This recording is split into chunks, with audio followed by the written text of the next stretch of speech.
I read this as a Latin, and I was like, You were one of the speakers.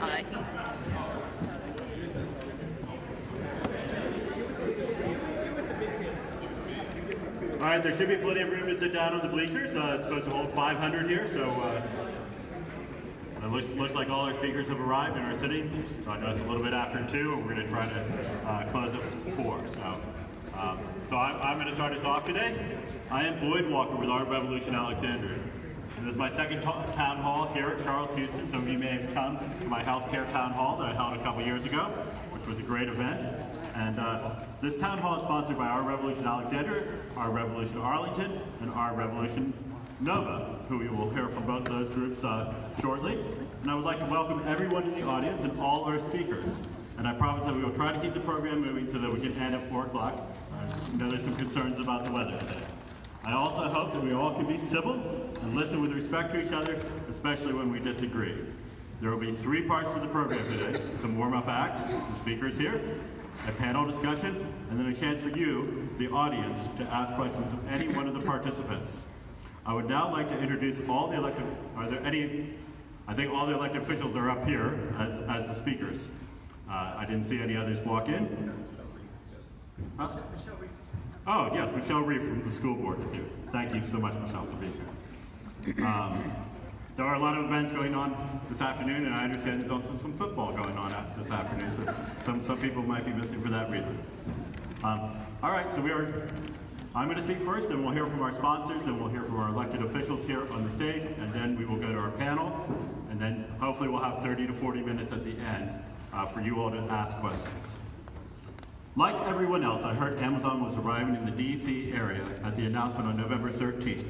2 groups negotiated the deal on behalf of the jurisdictions: the Alexandria Economic Development Partnership for Alexandria and the Chamber of Commerce for Arlington.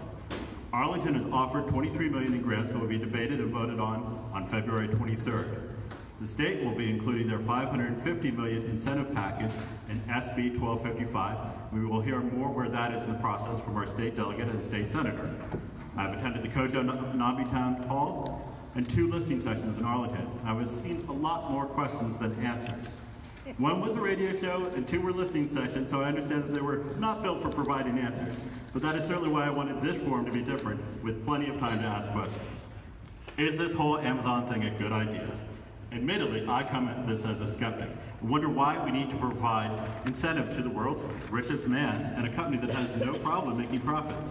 We already have a problem collecting taxes from Amazon, a Delaware corporation, and as they pay no federal taxes. I'm sure tax avoidance is part of their business plan. So is supporting a huge corporation something we should be doing with our tax dollars? It obviously has the potential to spill off and speed economic growth in this area, bring other tech companies here, and generate jobs, fill empty office space, provide a boost to housing in the area. There's also a projected return of more than doubling our investment, and Crystal City has lost 30,000 jobs since 2000, so it can absorb the impact. Amazon, though, is also clearly mounting a PR campaign. Running ads reminded us that half of the packages it delivers are for small businesses. I've also heard that Amazon would have come here anyway, with or without incentives, since company headquarters are located an average of 8 miles from the CEO's house. Jeff Bezos' house is 6 miles away. We have vacant office space, the transportation, the talent, and the airport. So I wonder, if we take away these incentives, would Amazon still come? After all, we offered them less than our competitors. Maryland offered $6 or $7 billion. DC offered $1 billion. New Jersey offered $7 billion. By the way, what was this competition all about? Amazon asked 20 questions of 238 communities, mining these cities for all sorts of demographic data.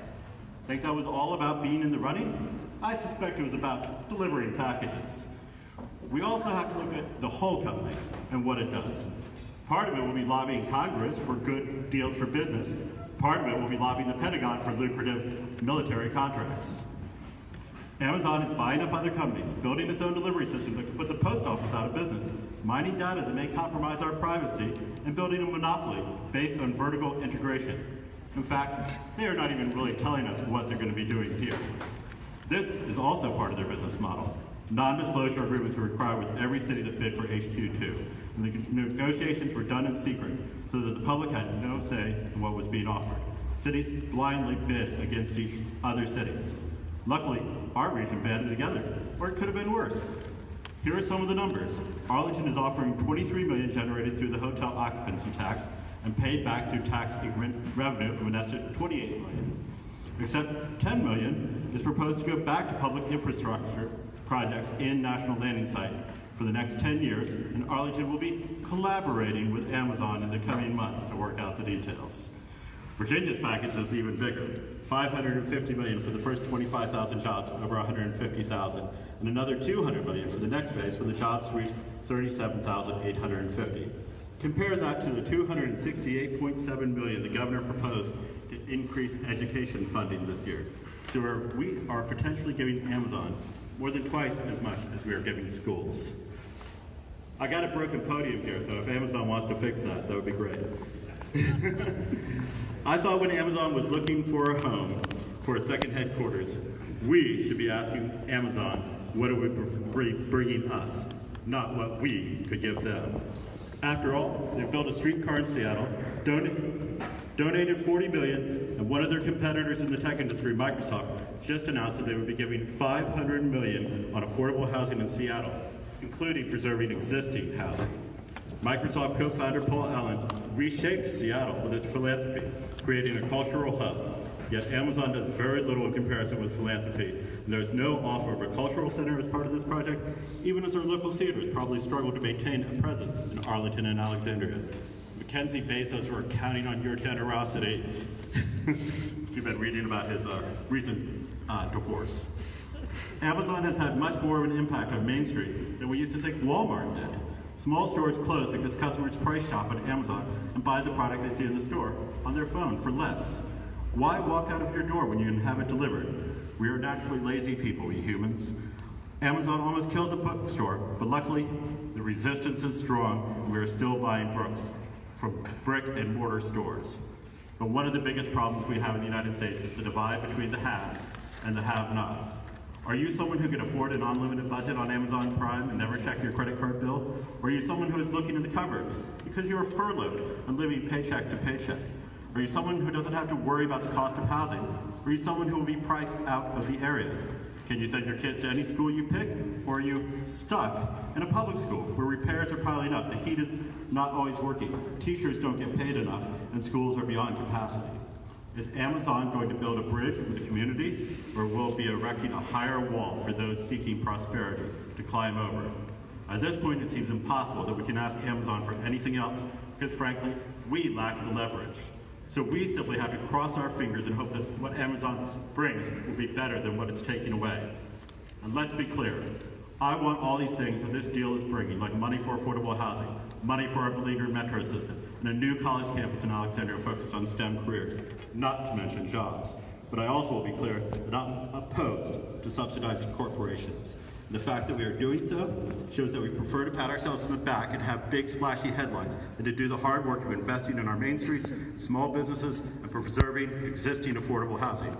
The fact that no one from Amazon, JBT, or Virginia Tech is here shows that they don't even think it's necessary to convince anyone that they are coming anyway. Bezos bought the Washington Post and changed the tagline to "Democracy dies in darkness." Yet this Amazon deal was negotiated in secret for the benefit of Amazon and not for the benefit of the people of Alexandria and Arlington. So we are hoping today we can shed some light on the process and the possible consequences. Thank you.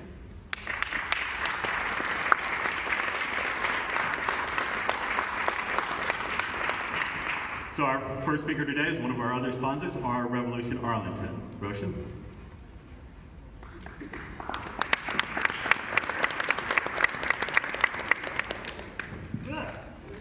Hello everyone, my name is Roshan Abraham. I'm a member of the steering committee of our Revolution Arlington.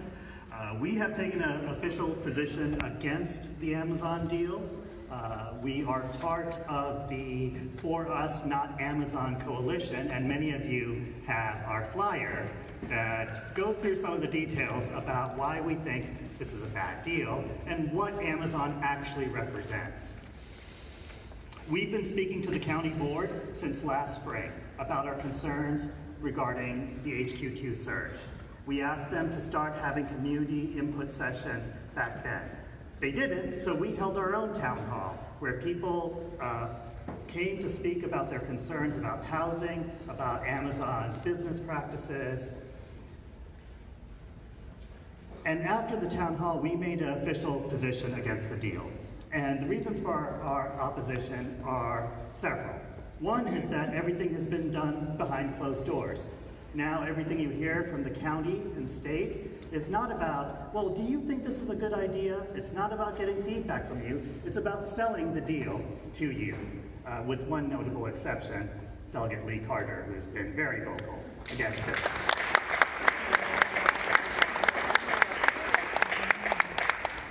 The second thing is that Amazon was always going to come here. They spent $10 million in lobbying last year, which is almost as much as the NRA and Koch Industries put together. Their biggest threat is government regulation. Being in Washington, being in Arlington, gives them access to those regulators and lobbyists and representatives. In fact, the proposal that Virginia gave used that as a selling point. And finally, budgets are moral documents, and Amazon does not represent the values of our community. MIT Tech Review referred to Amazon as the invisible backbone of ICE's deportation agenda. They are trying to sell facial recognition technology for ICE and other law enforcement. This technology has a really bad fail rate. And they have a history of selling white supremacist, Islamophobic, anti-Semitic, and other hate ideological material. This was just in this last summer where we found things like a onesie with a burning cross on it being sold. Amazon's response is always reactive. Once there's enough public pressure, they stop. After this summer, they later were found to be selling Proud Boys material. Public pressure, they stopped.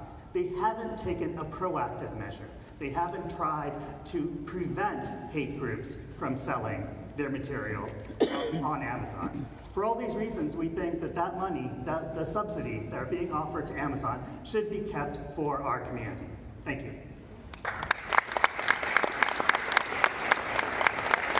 Thank you, Rick. And our next speaker is Sandra Clausen, and she is from Our Revolution Nova. And thanks so much for being one of the co-sponsors. Thank you, Boyd. Yes, I'm Sandra Clausen, chair of Our Revolution Northern Virginia. Our acronym is ORNOVA. ORNOVA is a regional organization. We represent the jurisdictions of CD 8, CD 10, CD 11, and Prince William County 1. Economic justice and income inequality are key focuses of our group.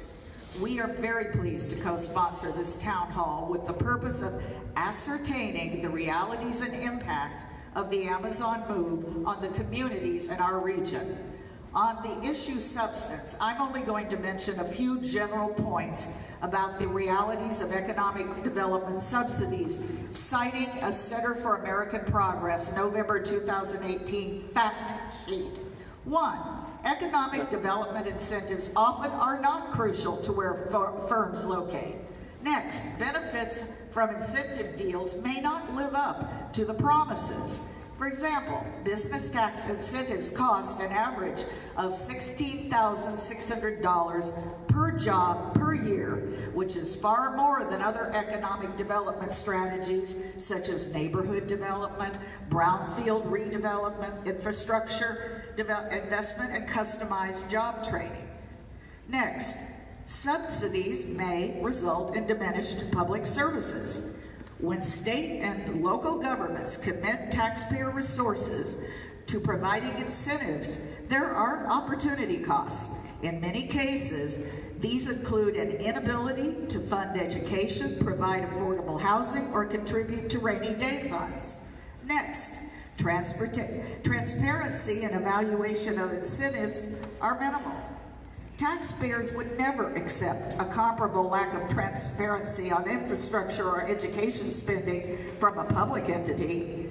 In summary, far too often, economic development incentives are irrelevant to decision-making, fail to meet promised results, take away from existing or potential public services, and lack appropriate oversight.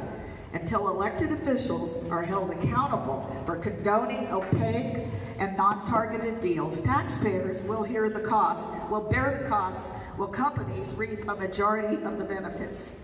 Now, with these fun facts in mind, like you, I'm really eager and looking forward to in-depth commentary from our expert speakers. Thank you all.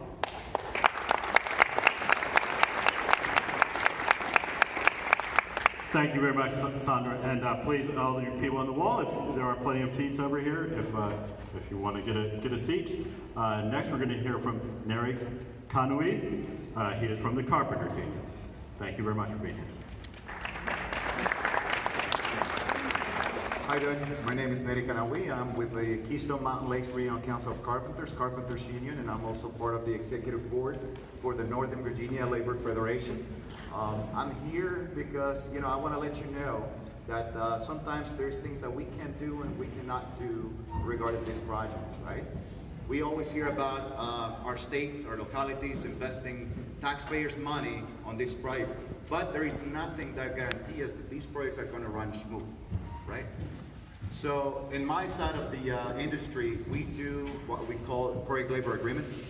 These project labor agreements guarantee that every worker on these projects are going to be given what they're promised, that there's not going to be wage theft, workers' compensation insurance is going to be paid for every worker, as well as there's going to be unemployment insurance. And a lot of the projects, schools, fire stations, military bases, believe it or not, there is cash payment going on. This classification is a big deal in our state.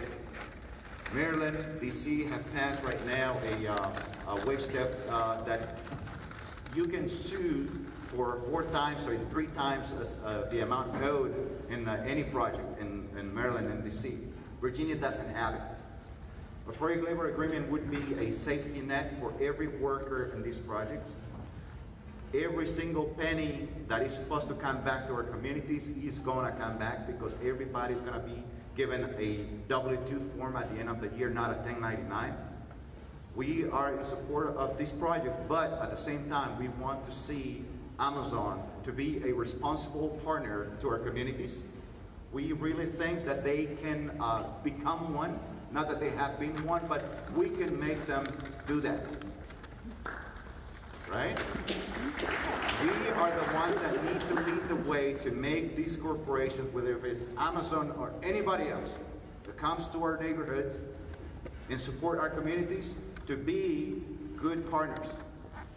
And thank you very much for inviting me here. And we have training centers in all of the country.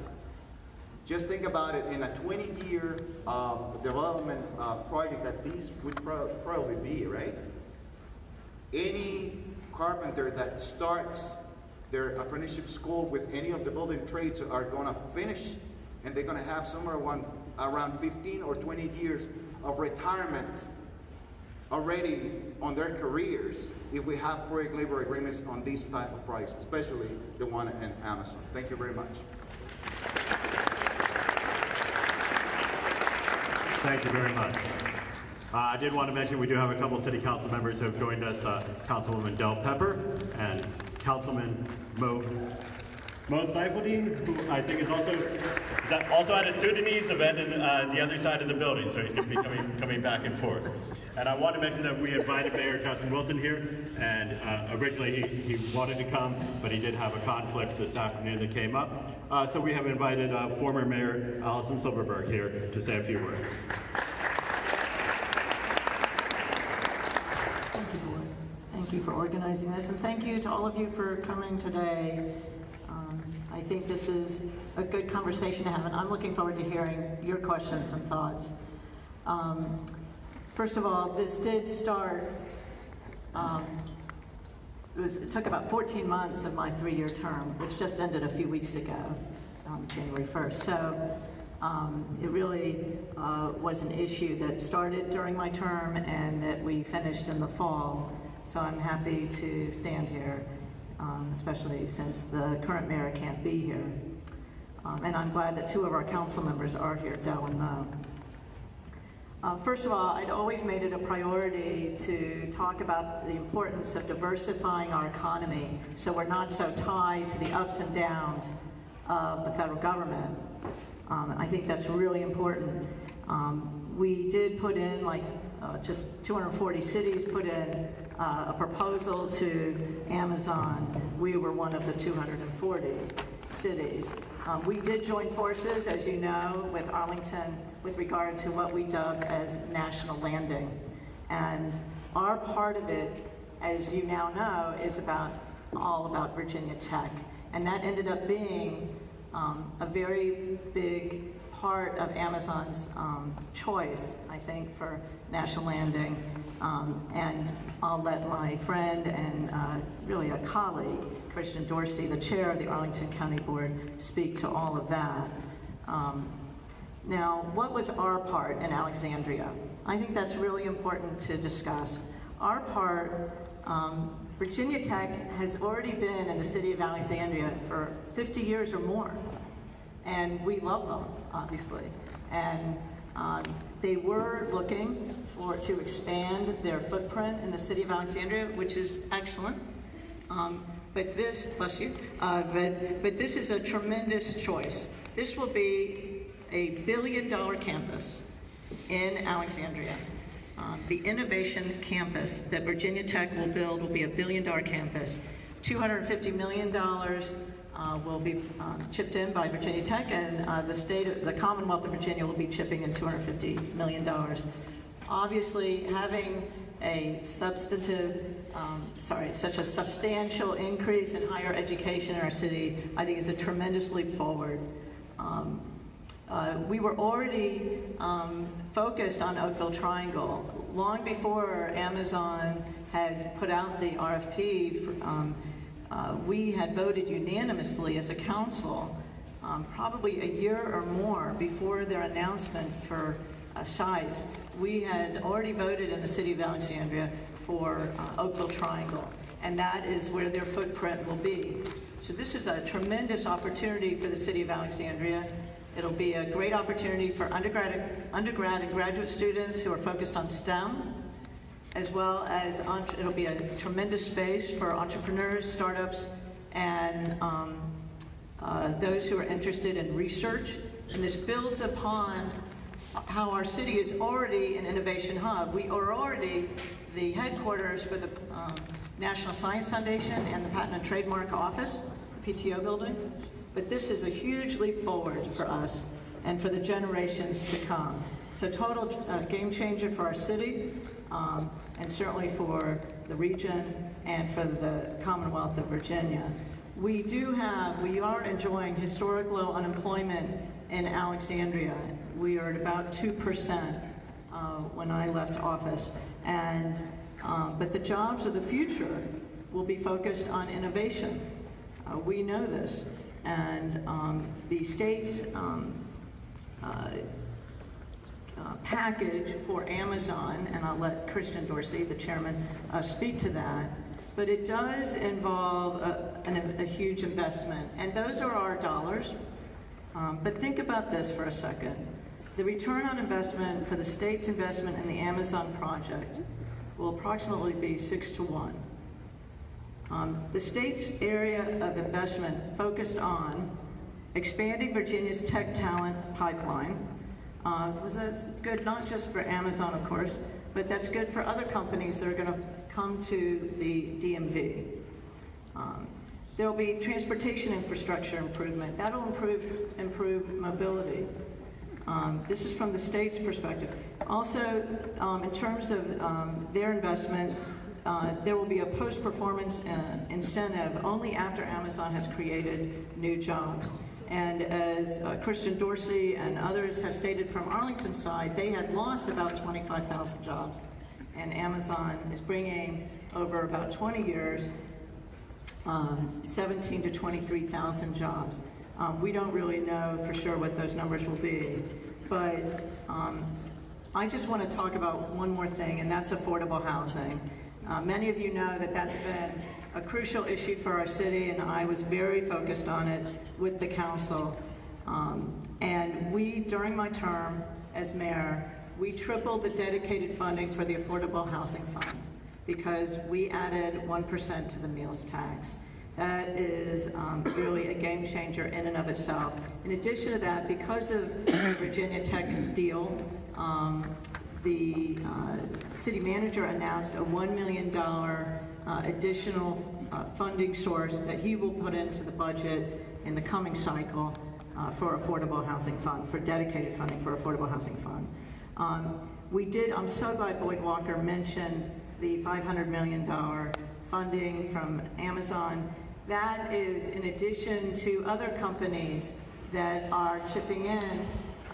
The National League of Cities announced a huge housing initiative. It's called Mayors and CEOs for U.S. Housing Investment.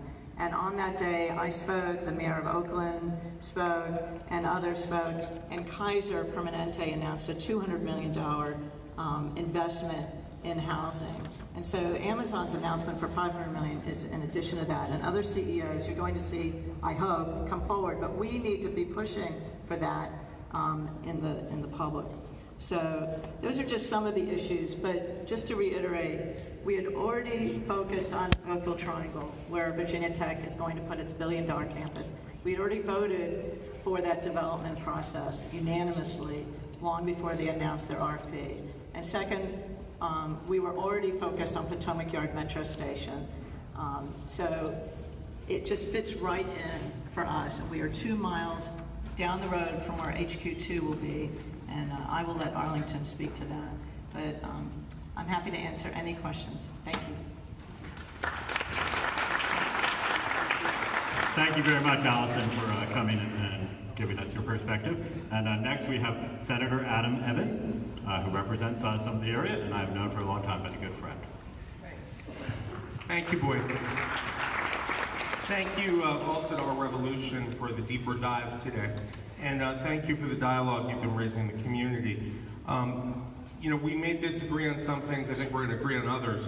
And at core, I think what we would agree on is that I'm a progressive, and I hope everyone in this room is a progressive, meaning that we support jobs and core services, or funding for core services that benefit our community in lots of ways, human services and otherwise.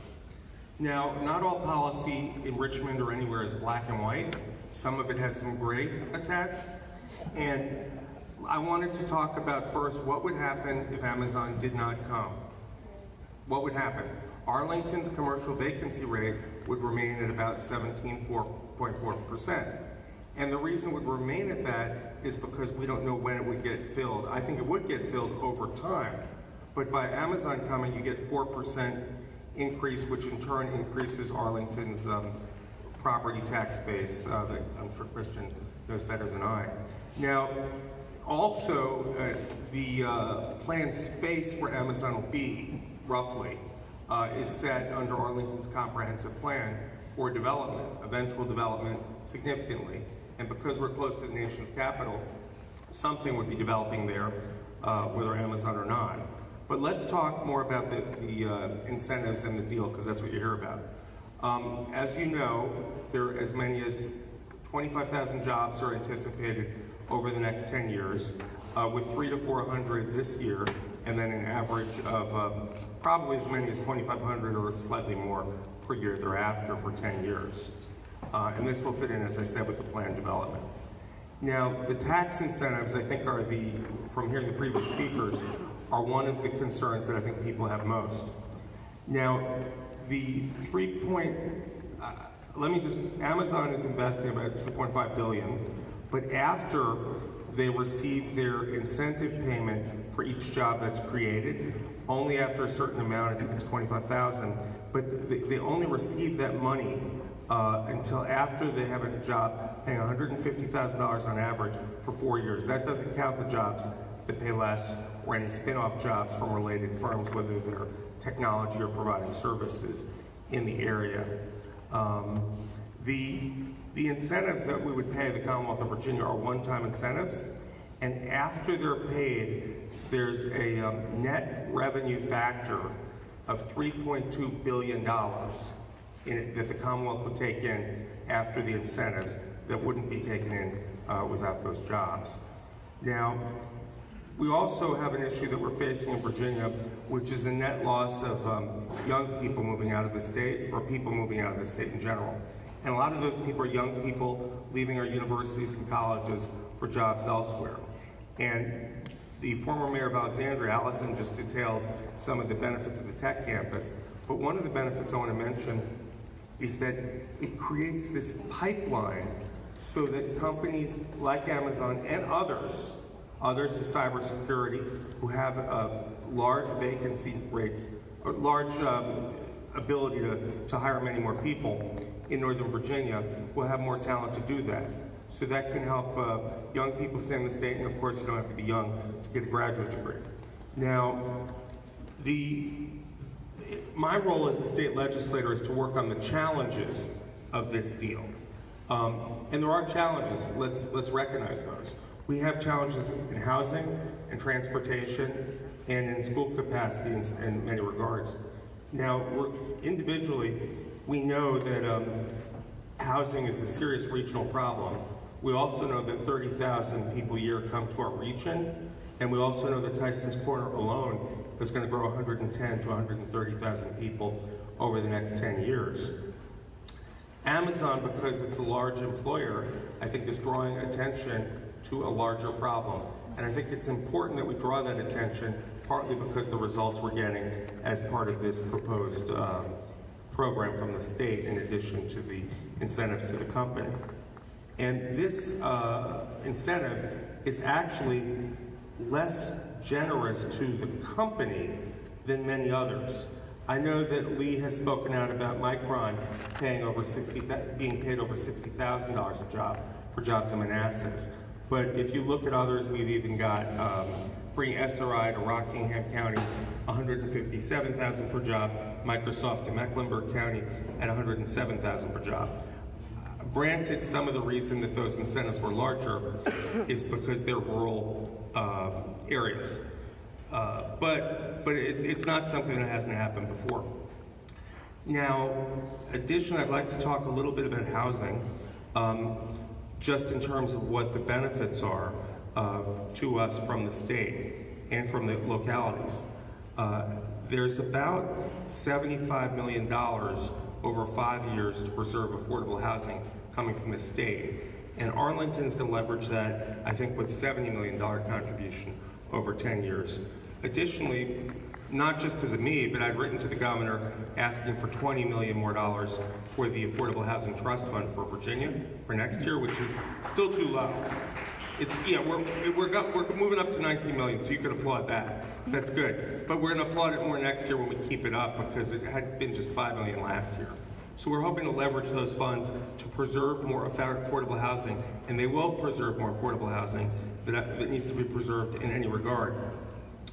I know that my 5 minutes is winding down, but I want to just thank the Carpenters Union for being here, and also just mention in terms of mitigation that one of the things that I've done is met with Amazon and sought a meeting with the labor community, and I know Jeannie Diamond is here from the Northern Virginia Labor Council, and that we've also included the Washington, D.C. building trades. That's important because we need what's called a PLA, a project labor agreement, with refurbishment, but really for new building for Amazon in our in the planned national, what they're calling national landing. Really, it was a marketing thing. We'll still call it Crystal City and Pentagon City. The PLA will help us with something called wage theft. That's not a crime that anyone's saying that Amazon would commit. It's what happens when you hire subcontractors who hire other subcontractors.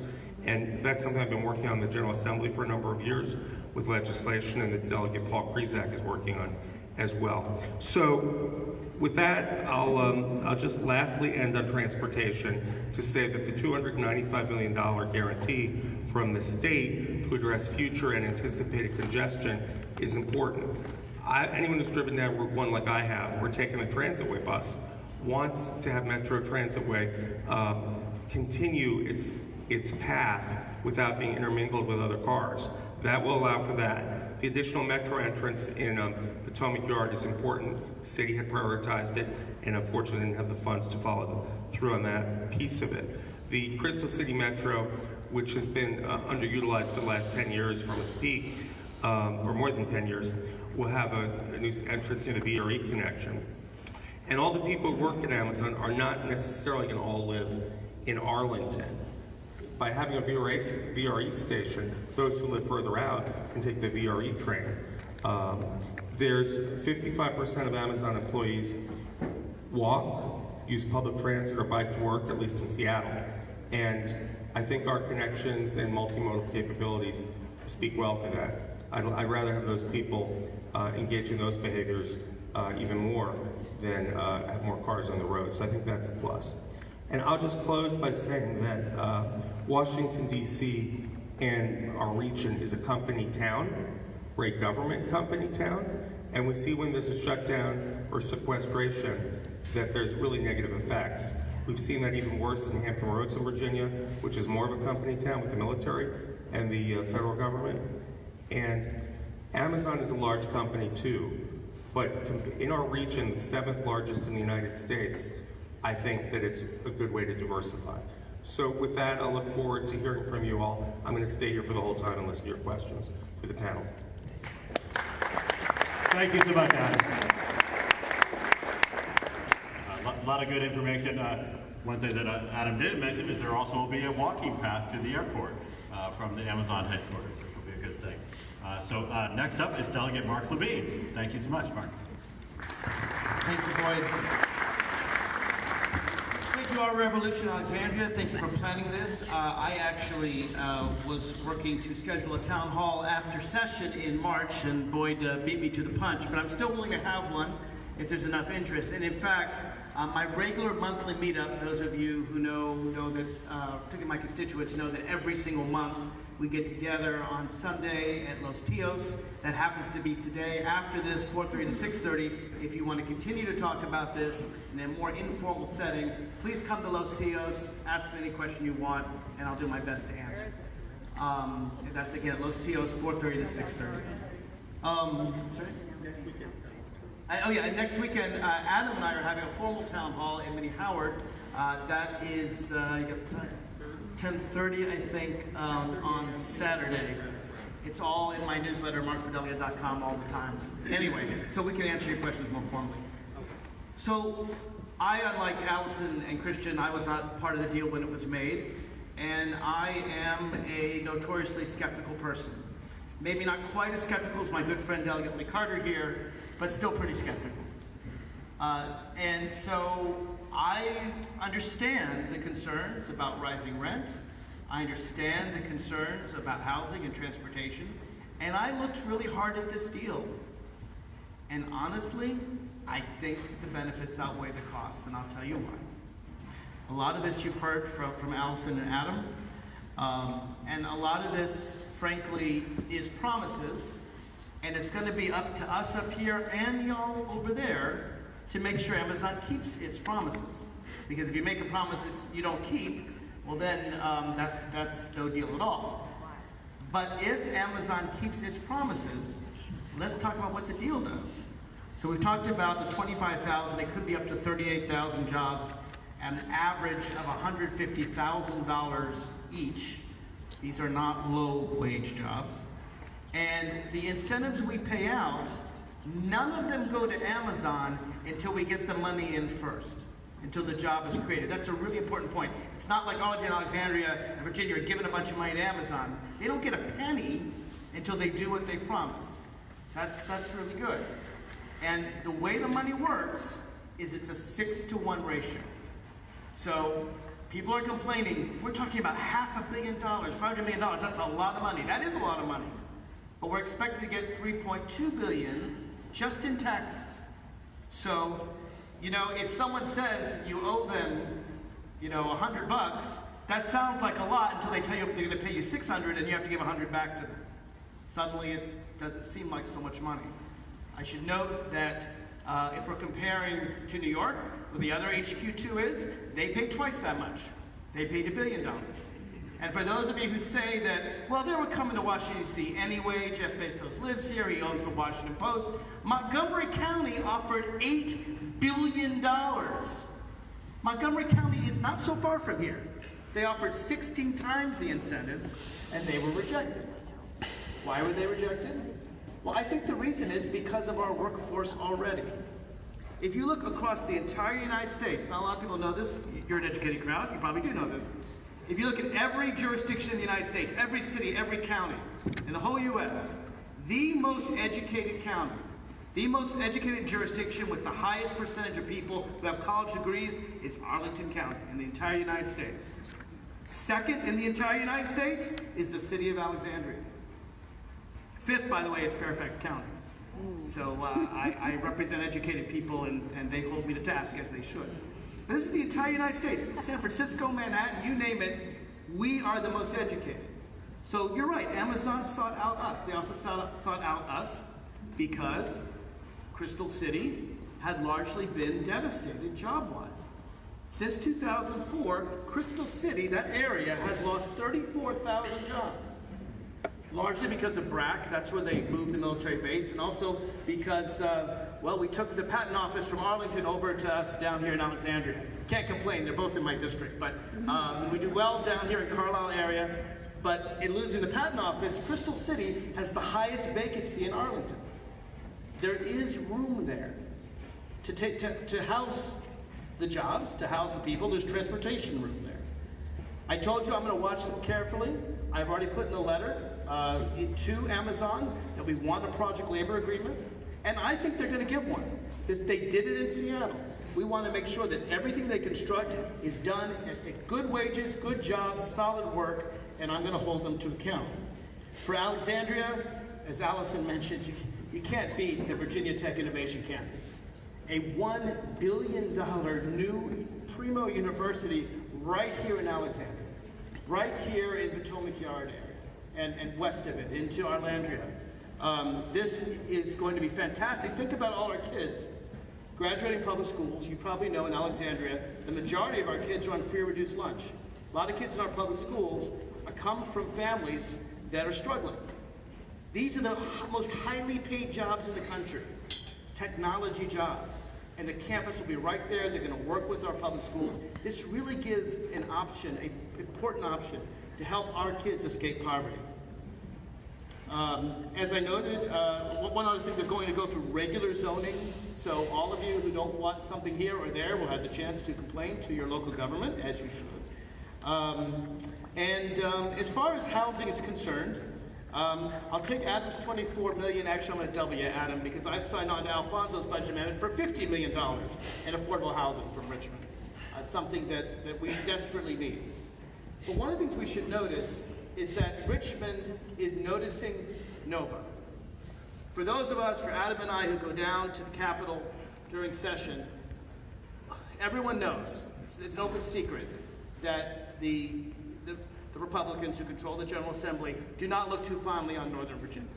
They try to punish Arlington and Alexandria all the time.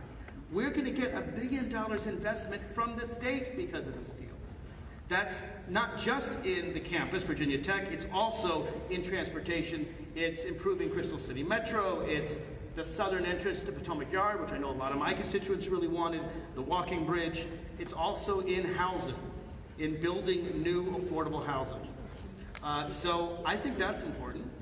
And lastly, I would just say that I don't know how much rents are going to go up, but I'm going to watch them carefully.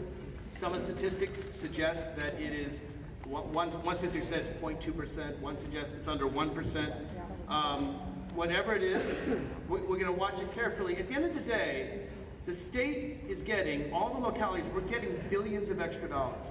And the way I see it is with this extra money, we should use it for housing. We should use it for transportation. We have this extra money. The costs are real, but the benefits are greater. And if we as politicians make sure that the benefits are funneled into the costs, we can help people who are renting. We can help people who have transportation issues. And just the last thing I would say is for all the people who complain about Amazon doing things at the national level that we don't like, I'd rather they be here under our watchful eye than in Podunk, Texas. Because if they were in Podunk, Texas, they would do awful things and no one would watch them. I know we have an educated, loud, progressive community.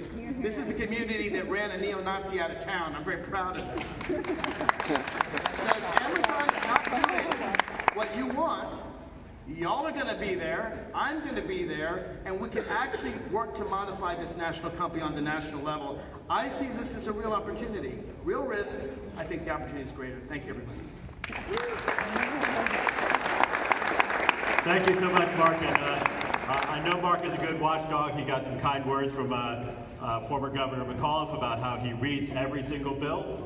People ask him, Mark, what did that bill say? Because I didn't read it. So, although I know Delegate Carter also reads every single bill. But, and Mark was just elected a deputy whip in the House, I think, because of his hard work. So please don't forget about his meetup. Again, it's at Los Tios at 4:30, right after this. So, you know, it's a little dry in here. If you feel like a margarita, it would be a great place to go, and you can hear more about Mark. So now I would like to introduce our panel. And I want to say that we're not going to have opening statements. We're just going to jump right into the panel, because you've heard some speeches that hopefully have set up our panel. We have a great moderator here, Michael Lee Pope. Everybody give him a big round of applause. So if you're not familiar with Michael, Michael worked for a long time for the Alexandria Gazette. Can we have the Carpenters Union come in here, please? For the Alexandria Gazette, he worked for WAMU as the Virginia reporter, and he now works for NPR Virginia, but he also recently did a podcast for Agenda Alexandria, a nonpartisan group we have here, and Agenda is going to be having a meeting on the 28th that he might mention, but he started a podcast with Agenda Alexandria, and he did a podcast on Amazon, which you can still watch on it online, which is great. And now I'm going to introduce our speakers. So first up, we have Delegate Lee Carter. Delegate Lee Carter, as you know, is a national figure because he is the only Democratic Socialist in our House. I don't know if there's any other Democratic Socialists. We now have one in the Congress, Alexandria Ocasio-Cortez. And I think you live right by a VRE station, don't you? Right. Right. Well, maybe you get a job with Amazon. So they're going to need some electricians besides, $150,000 employees. So next up, we have Roshan Abraham. He's from Our Revolution Arlington.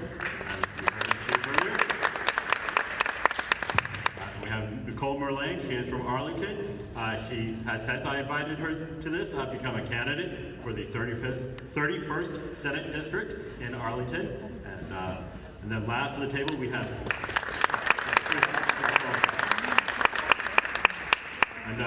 Christian, we will stamp your passport here. Thank you for coming to Alexandria, as I said the last time I saw you. And Christian was recently elected as the Arlington County Board Chair. At this point, I'm going to hand the microphone over to Michael, and we will be doing this for about 40 minutes, and then hopefully leaving time for questions at the end, and still get you out of here by 4 o'clock. Great, thank you so much. So before we begin with the panel, Allison Silverberg just alerted me that Libby Garvey has shown up. So where's Libby? All right, so we got 45 minutes on the panel, and then we also have 45 minutes for questions from the audience. So when we're done with the panel, we are going to have a microphone over here. I wanted to start with the chairman of the Arlington board. Mr. Dorsey, you heard lots of concerns there. And Arlington is about to take up a vote and potentially pass, I think, $23 million. Right? What's your reaction to the concerns you heard outlined here today? So this could take up the entire 45 minutes, given the number of concerns that we've had. So I'll try to keep them brief. One, I think there is concern about whether or not we as a community ought to be giving money to a corporation with the vast wealth of Amazon and the vast wealth of its principal CEO. And on principle, I understand this concern. When you look at need, there is no need there. When you can consider the many community needs that I'm responsible, working with my colleagues like Libby Garvey, fulfilling, there is no general need to give Amazon money.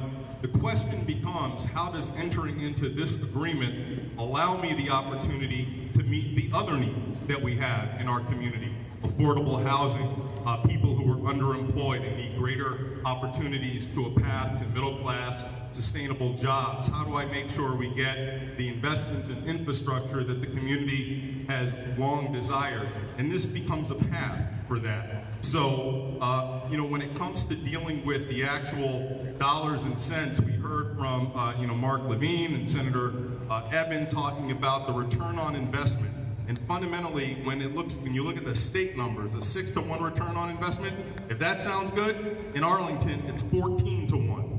14-to-1 return on the $23 million that we agree to give Amazon, only if they actually deliver on their promises of job growth and investment in building out office space. And by the way, I should note that money, considering Ms. Klassen, she referenced the report from the Center on American Progress, which tangentially I worked on in my previous life. That's exactly right. Anytime you give incentives to a company that divert your existing resources that go to fund your community priorities, that's a terrible thing for your community. That's why our incentive is about new resources, an increment of new tax money that Amazon is expected to generate. And we're going to rebate a portion of that. But no taxpayer resources will be diverted to Amazon. It's the creation of new resources to make that happen.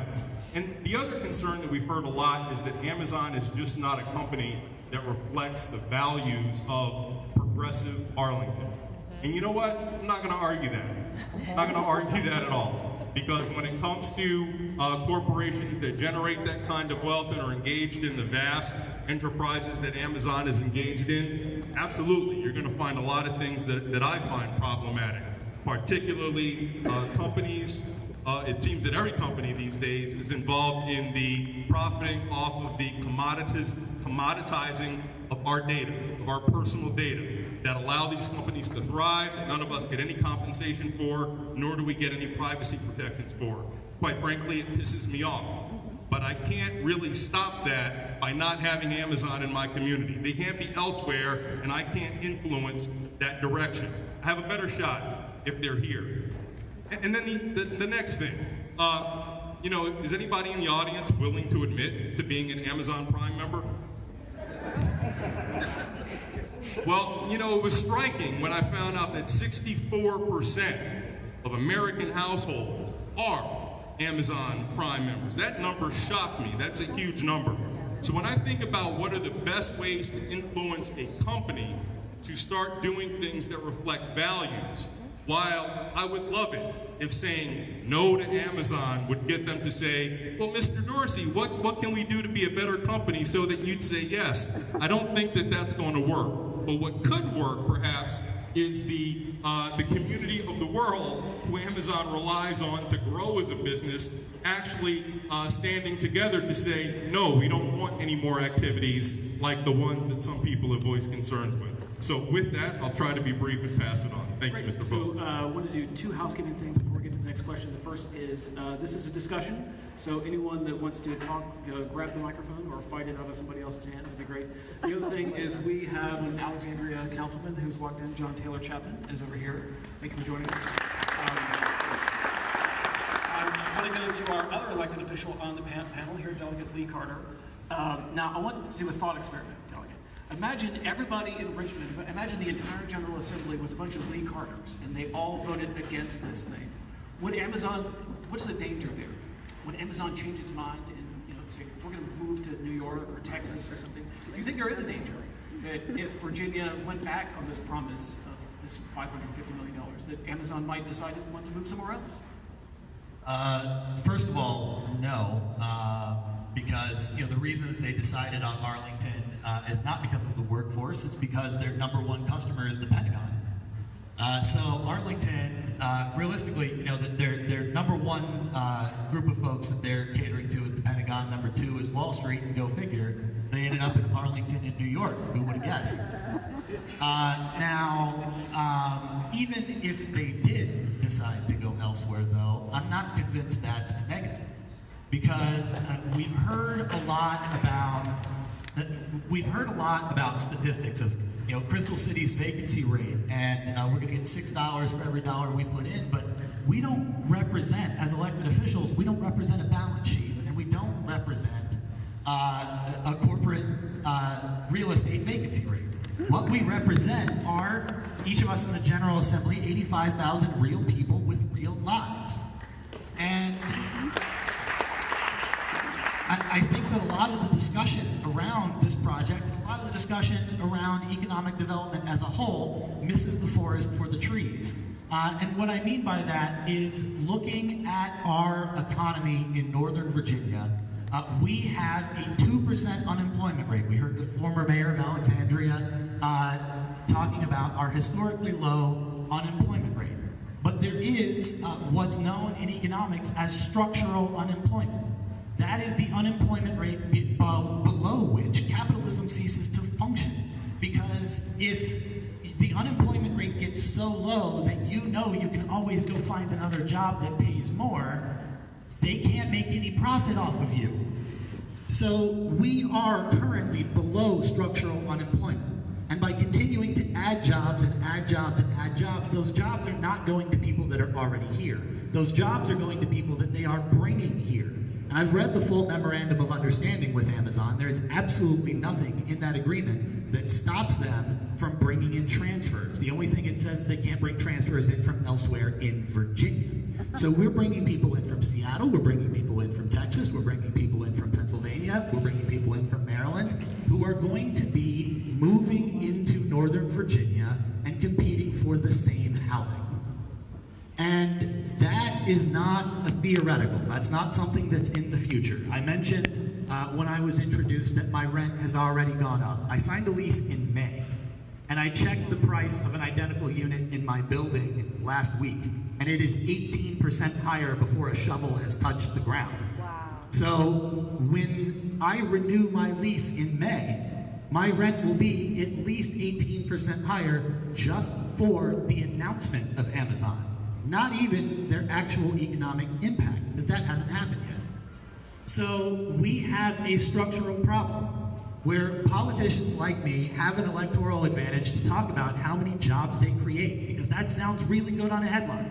More jobs, more jobs, more jobs, but we don't have a joblessness problem. We have an affordability problem. And cramming more jobs into Northern Virginia makes that problem worse. It makes it worse. It makes it worse for the 99% of people who live here who will not be getting those jobs, especially for the people who currently work 2 and 3 jobs to make ends meet, who are going to have their rent go up and are going to have to find a 4th job or move farther away from DC and have a longer commute, spend more time on the roads and more time away from their family and struggle. And that is what's being lost in all of this, because we're looking at a couple of individual statistics. We are not looking at the overall economy.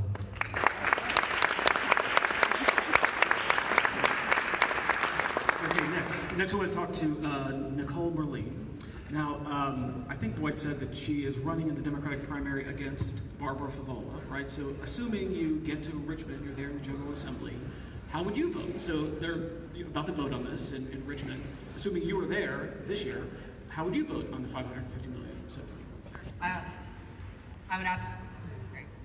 So I would absolutely vote for this package. I think that especially, I am a fellow renter, so Take the microphone. You hear me better? Okay, so I would absolutely vote for this deal.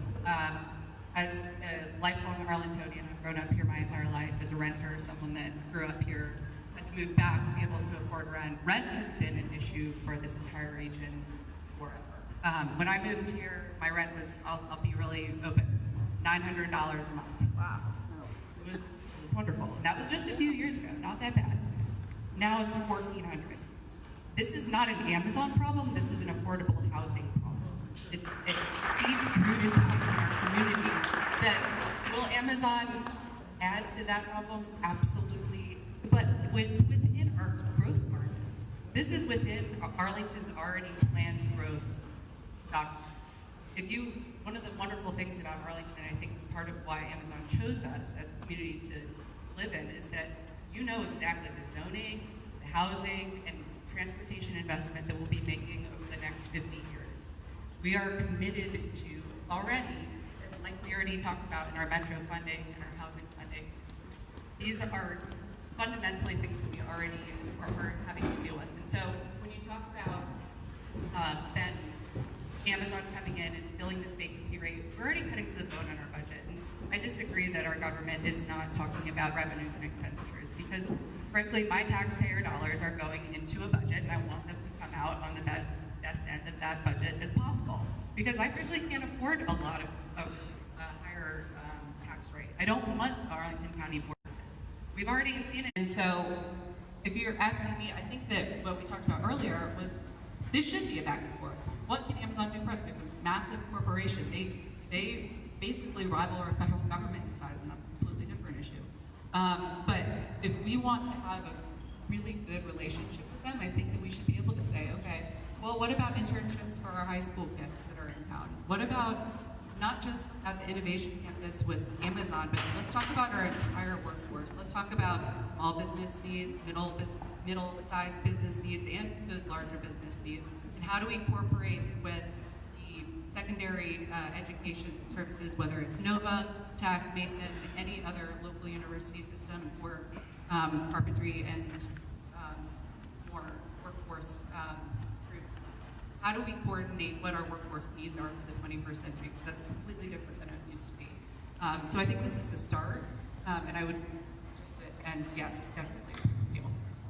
Okay, one more housekeeping thing, which is if you could please hold the microphone as close to your mouth as possible, except for you, Dylan Carter. Hold it. Roach and Abraham. Okay, one of the arguments that you heard about when the sort of people who are in favor of this that were speaking is the jobs it's going to bring, right? 23 million, 25 million jobs. Excuse me, 23,000, a couple more zeros. So, you know, which is one of the speakers, I think it was Allison Silverberg pointed out, is roughly the number that the Crystal City lost back in the BRAC, you know, more than a decade ago. What would you say to those arguments that, you know, basically you're adding the same amount of people that were lost in the BRAC process, so it's like Crystal City already has the capacity, there's a proven track record. So what would you say to that? Okay, so one of the things I would say is, you know, while there may have been some loss of density in Crystal City, there hasn't been an actual loss of jobs. We have more jobs in Arlington now than we did after the BRAC closures. So in terms of actual employment, we're doing better than we did after the BRAC closures. But the other thing I would say, is, you know, we've heard the numbers 6-to-1 return, 14-to-1 return. So those numbers are coming from one of two studies. The first study comes from George Mason University from the Stephen Fuller Institute. The second one comes from the Virginia Chamber of Commerce, or with, commission. I don't know if they did it or they commissioned it. But there's some big problems with the studies, because I actually sat down and read through all of them. One of the big problems is it doesn't include the incentives. It doesn't factor in the incentives into its cost-benefit analysis. The second problem is it doesn't factor in induced costs. Now what I mean by induced costs is, okay, there's money that the state and the county spends per individual. That's, you know, pretty easy to figure out. And you could, you know, multiply however much that money is by the number of people coming in, and you get a sense of one part of the cost of bringing Amazon in. The things that aren't discussed are the induced costs, like, you know, there's going to have to be more spending on things like trash pickup, infrastructure, what have you. And you know, and so that's not included in the study. So I don't think it's actually been substantiated that there is a 6-to-1 return. And finally, most importantly, is the $150,000 average job salary. No one ever mentions that the MOU says, okay, $150,000 is the average, but you can include any job that goes up to $850,000 towards that average. Now, that should affect the studies because, well, first of all, the Stephen Fuller study doesn't give you any data he's using. So, to put it in academic terms, it wouldn't stand up to peer review. But the way that affects the study is, if you're trying to calculate how much economic growth there's going to be or how much economic impact there is, well, someone making $150,000 affects the economy very differently than someone making $850,000. Because the person making $850,000 spends a smaller portion of their income into the economy. Now, a better way to do this would be to figure out what the 25th percentile is, the 50th percentile is, the 75th percentile is, and get a more dynamic score of what the economic impact would be. So I asked Stephen Fuller this, and he said, there's not going to be another study. So, in terms of the benefits that are coming, I really think, and if you take the time to read the studies, they're not nearly as substantiated as people would like you to believe. I want to stay on this issue of the return on investment and hand the microphone over to Chairman Dorsey.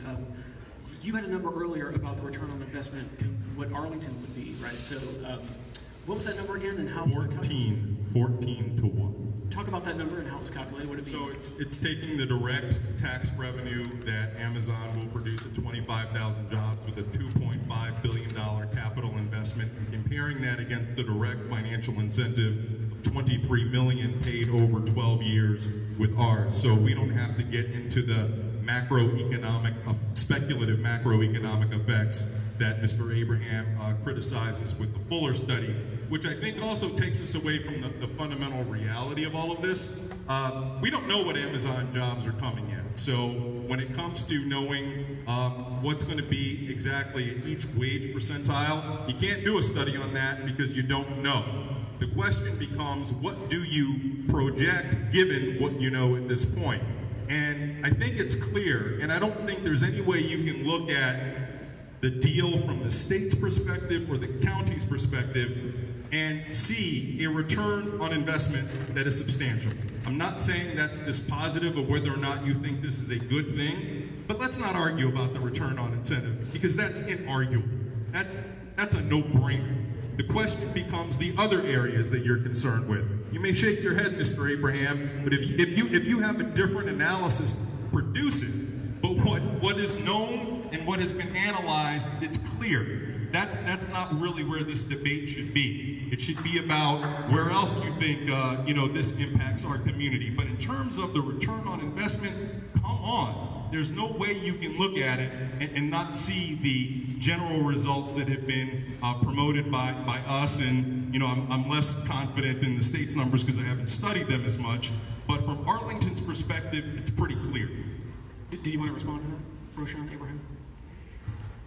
Well, so first of all, I do this all on a volunteer basis. I have no funding, I have no ability to produce my own study. If you want to give me the money to commission that study, that would be fantastic.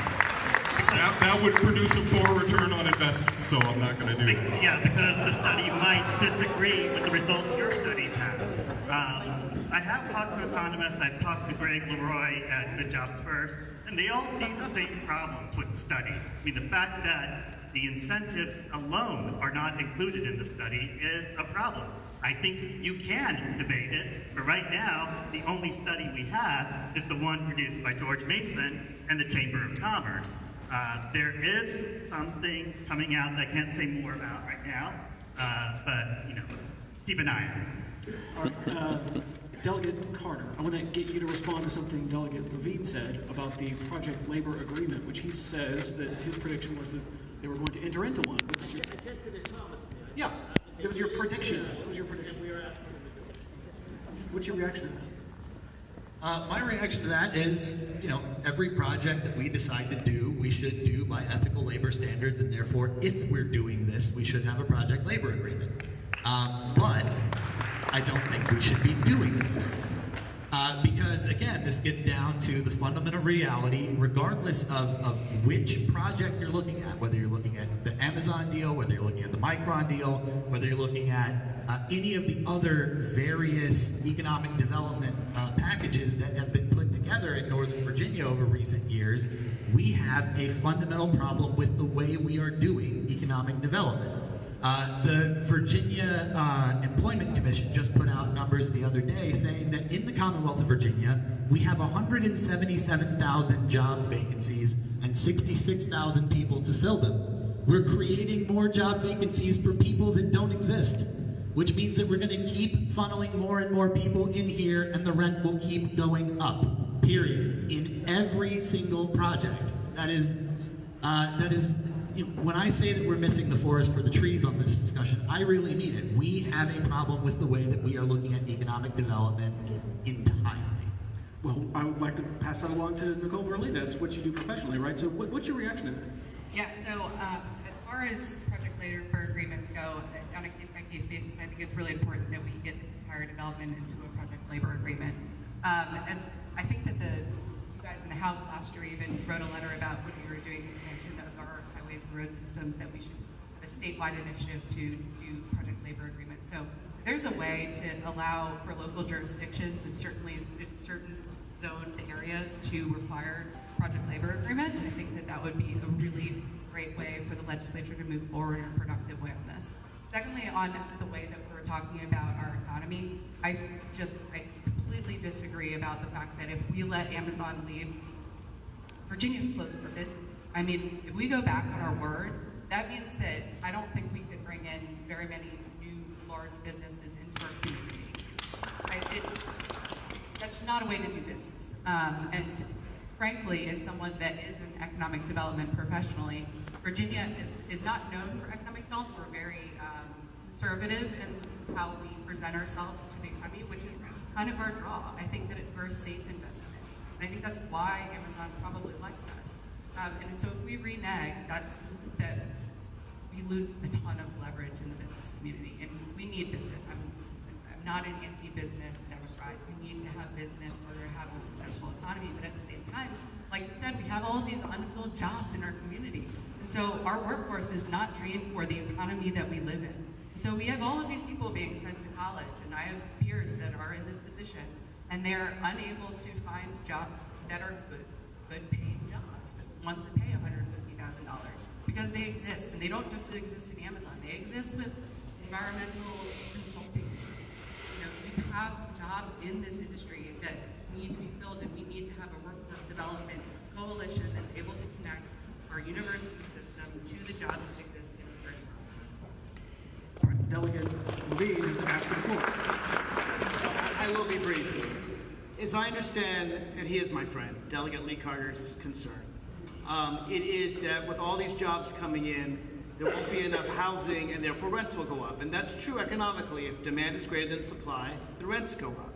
I would say it's our job, and when I say our job, I mean at the Virginia level, at the Arlington level, the Alexandria level, to make sure there is more affordable housing to meet the demand of the more jobs. And if with all that extra money going in, we put it into affordable housing at the state level, at the local level, we can increase the housing at the time we increase the jobs. Ask former Councilman Tim Levine about how you structure cities around metros.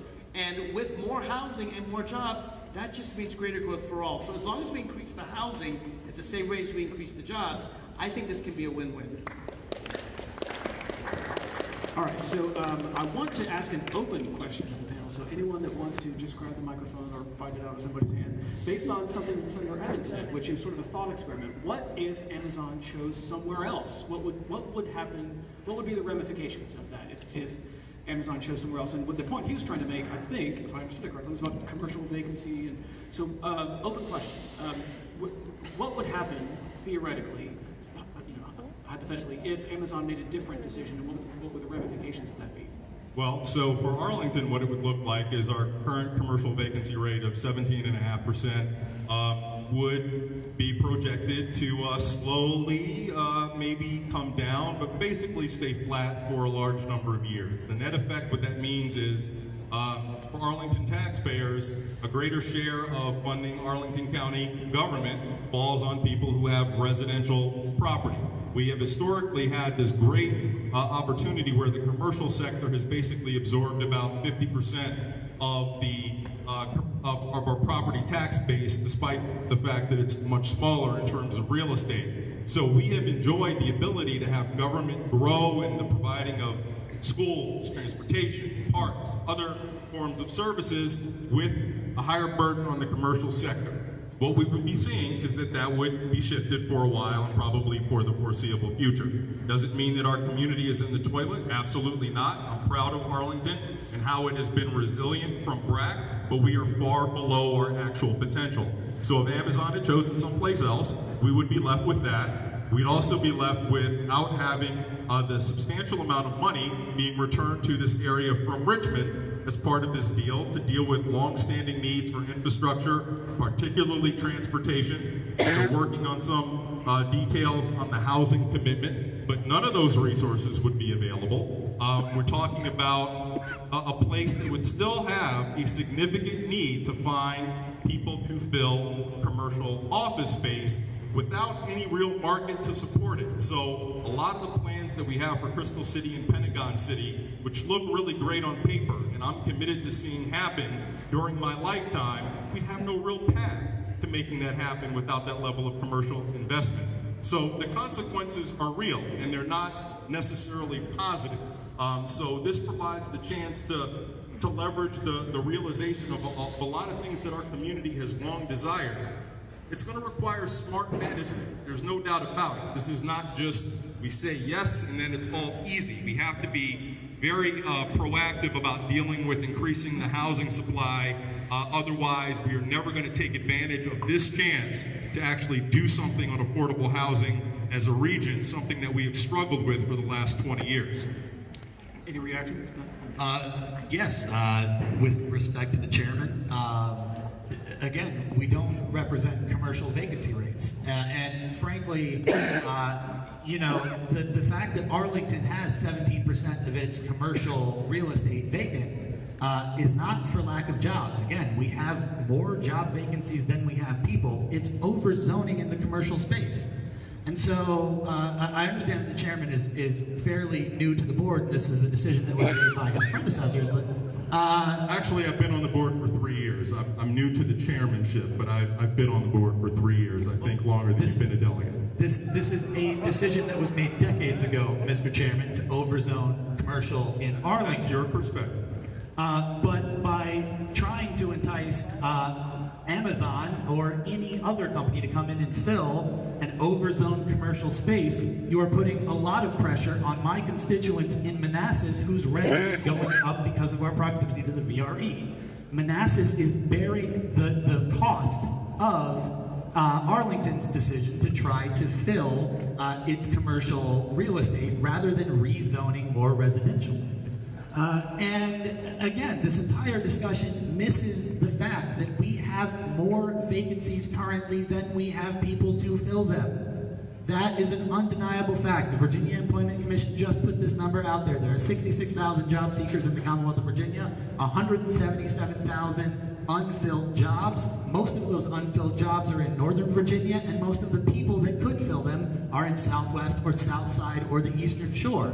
So the aggregate problem that we have in the Commonwealth is large, and the problem that we have regionally here in Northern Virginia is even larger, that we are contributing to the problem of affordability by doing this deal rather than solving it. Senator Edmund. If I could say real quickly, so Delegate Carter and I might have some generally disagreements about what's contributing to our housing pressures in the region, but I think the regional point that you raise is also important, and it's not just Northern Virginia, it's the metro area. And I think when you think about this investment, what a lot of the conversation is missing is that Amazon, for whatever reasons you may think they chose to move here, it seems that a pretty important reason is that they think that the talent, the workforce, either already exists or is attracted to this region. And this region is not just simply jurisdictions within the Commonwealth.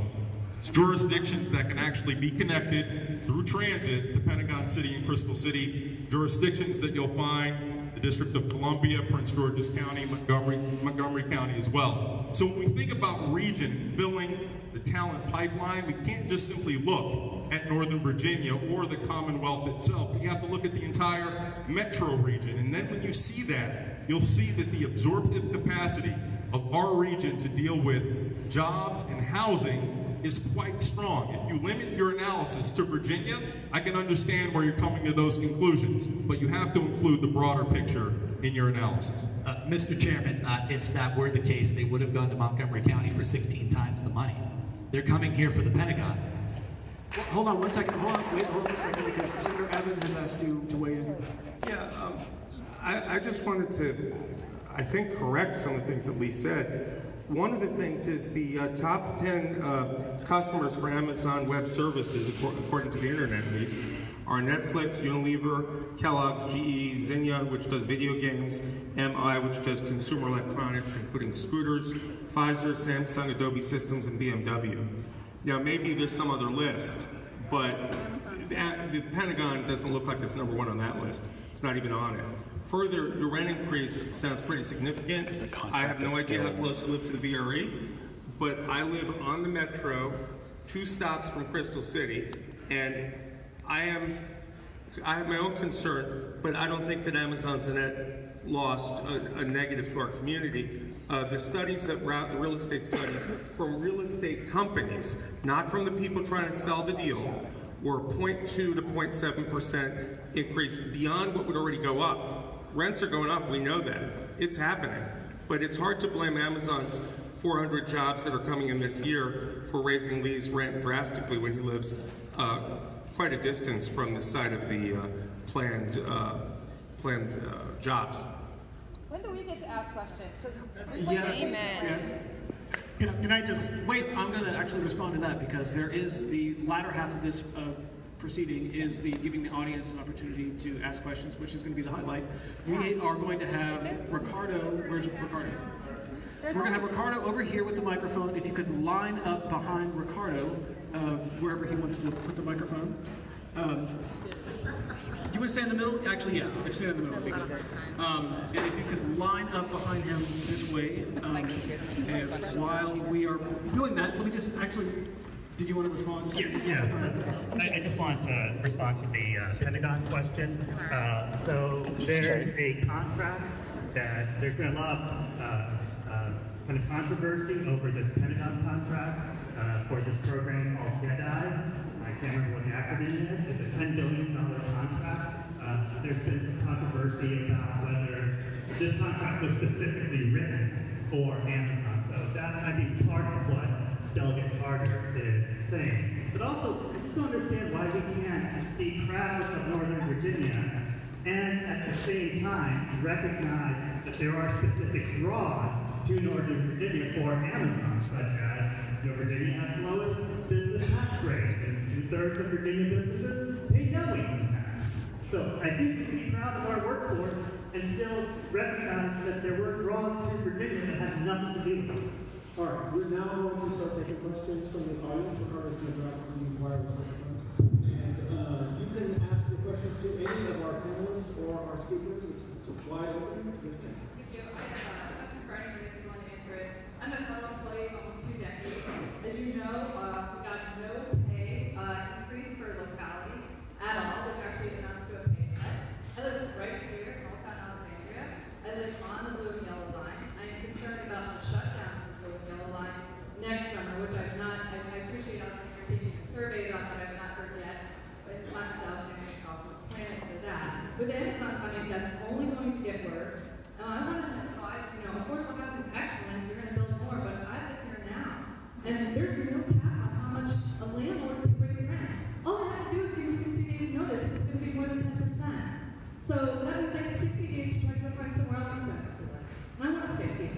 So affordable housing, building housing is excellent, but what are you going to do to take care of the overcrowded transportation system? Because saying that we have great transportation is fantastic, we do, but when we add all those people, it's going to get a lot worse. We have a shutdown coming next summer, and let's be realistic, that's going to be Memorial Day to Thanksgiving. It's not going to get done on time. And then we also have raising rent. So what do you like? Are you going to? Where's the commitment to help the people that live here already? I'm not going to change jobs. I'm staying with them. So Amazon coming doesn't really do anything for me.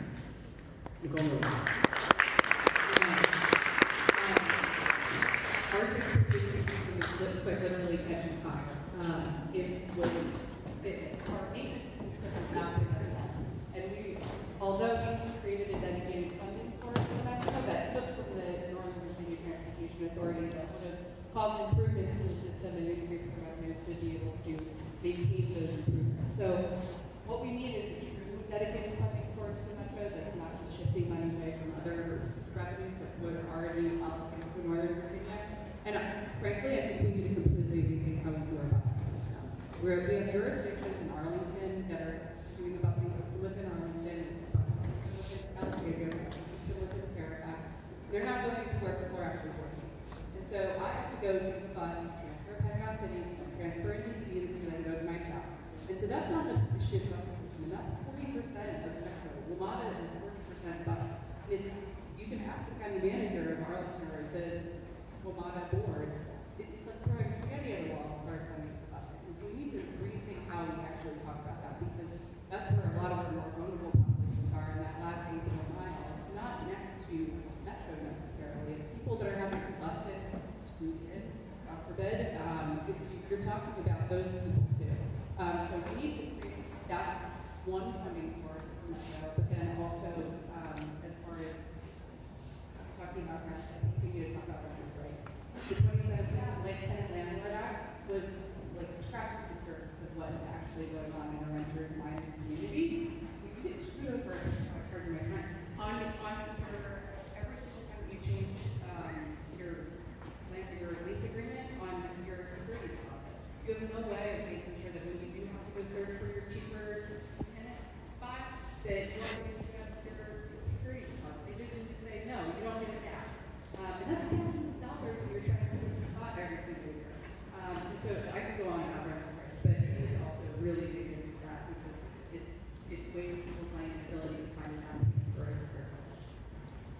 Yeah, I'm glad you spoke up. First of all, I think all of us here and throughout the region are clearly shocked by what's going on in terms of the government shutdown. And so that's a separate conversation. I'm not trying to be political here with them. But I think it's an unnecessary shutdown, obviously. I'm sure you can guess my perspective on it. In terms of transportation, next summer's shutdown because Metro is going to be repairing our stations. We've been focused on that when I was the mayor for at least, I would say, the last 8-9 months. Our planning started in a robust way in the fall, but it really started last summer and even spring. I'm not sure the exact date, but it is going to be difficult. We are trying to provide alternative modes so that people can get through that shutdown, but that's going to make our stations safer and better. So the fact is that WMATA wasn't doing all these investments to maintain their properties and our rail system for all these years. And what we got, Virginia and DC and Maryland, was historic in the last 6 months, thanks to a real big joint effort, thanks to everyone in Richmond, but also Annapolis and in DC, that we now have dedicated funding for our metro system for the region. It should have happened 40-some years ago, not now, but we got it done. And they always said it was impossible, and I'm so proud of that. Yes, it has affected MBTA funding, and we need to fix that. I'm glad that, okay, we're going to fix that. And in terms of rent, that is an ongoing issue for around the day, but the Landlord-Tenant Relations Board of the city looks at that, and I would encourage you to consider applying for that role on the commission or board action. Thank you. If you want to direct us to the individual, you can do that.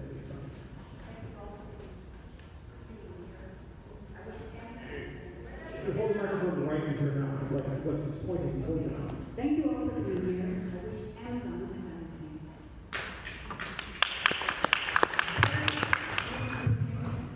They had but my biggest point the microphone toward your mouth.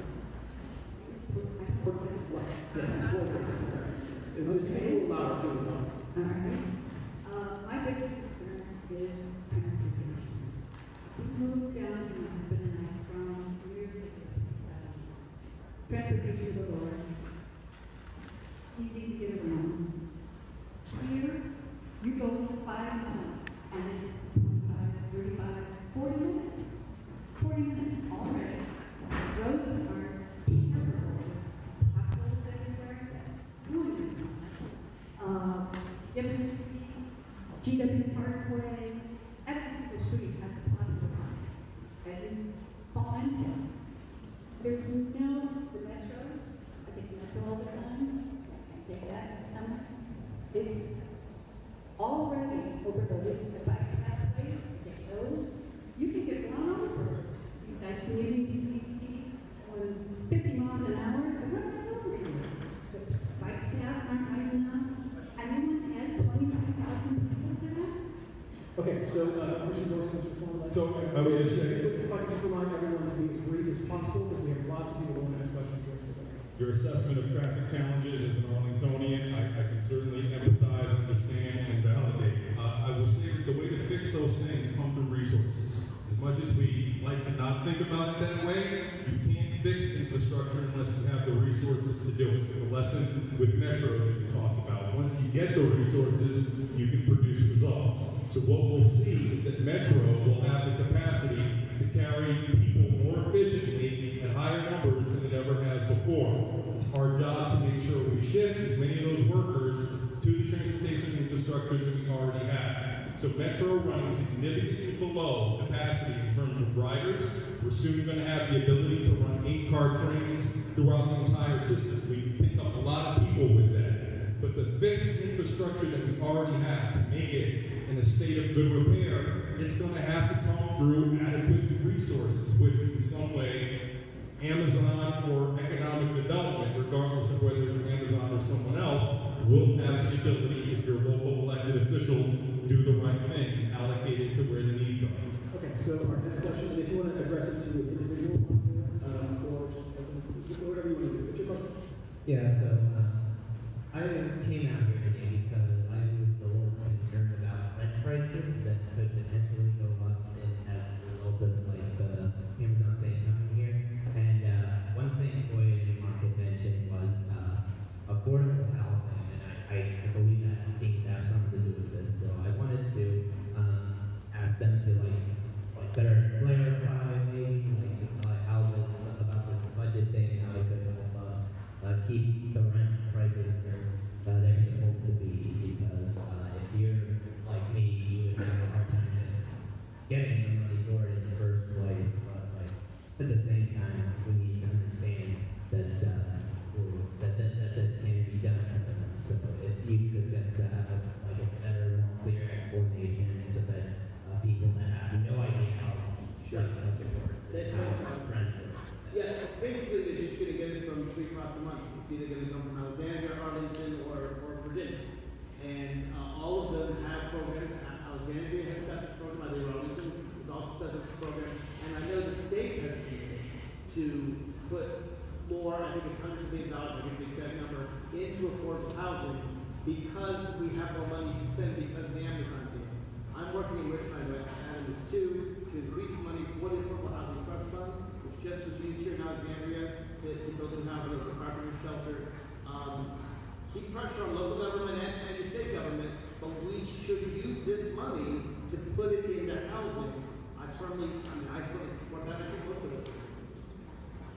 Really quickly, you and the last speaker are correct in that Virginia is not a friendly state to renters.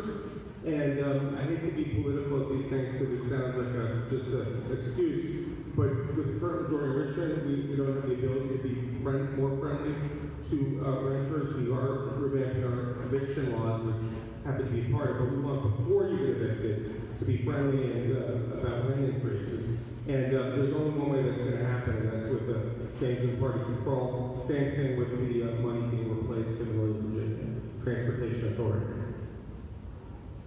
Hello, my name is Glenn. I'm from Alexandria, and my question is directed to the 3 Alexandria representatives.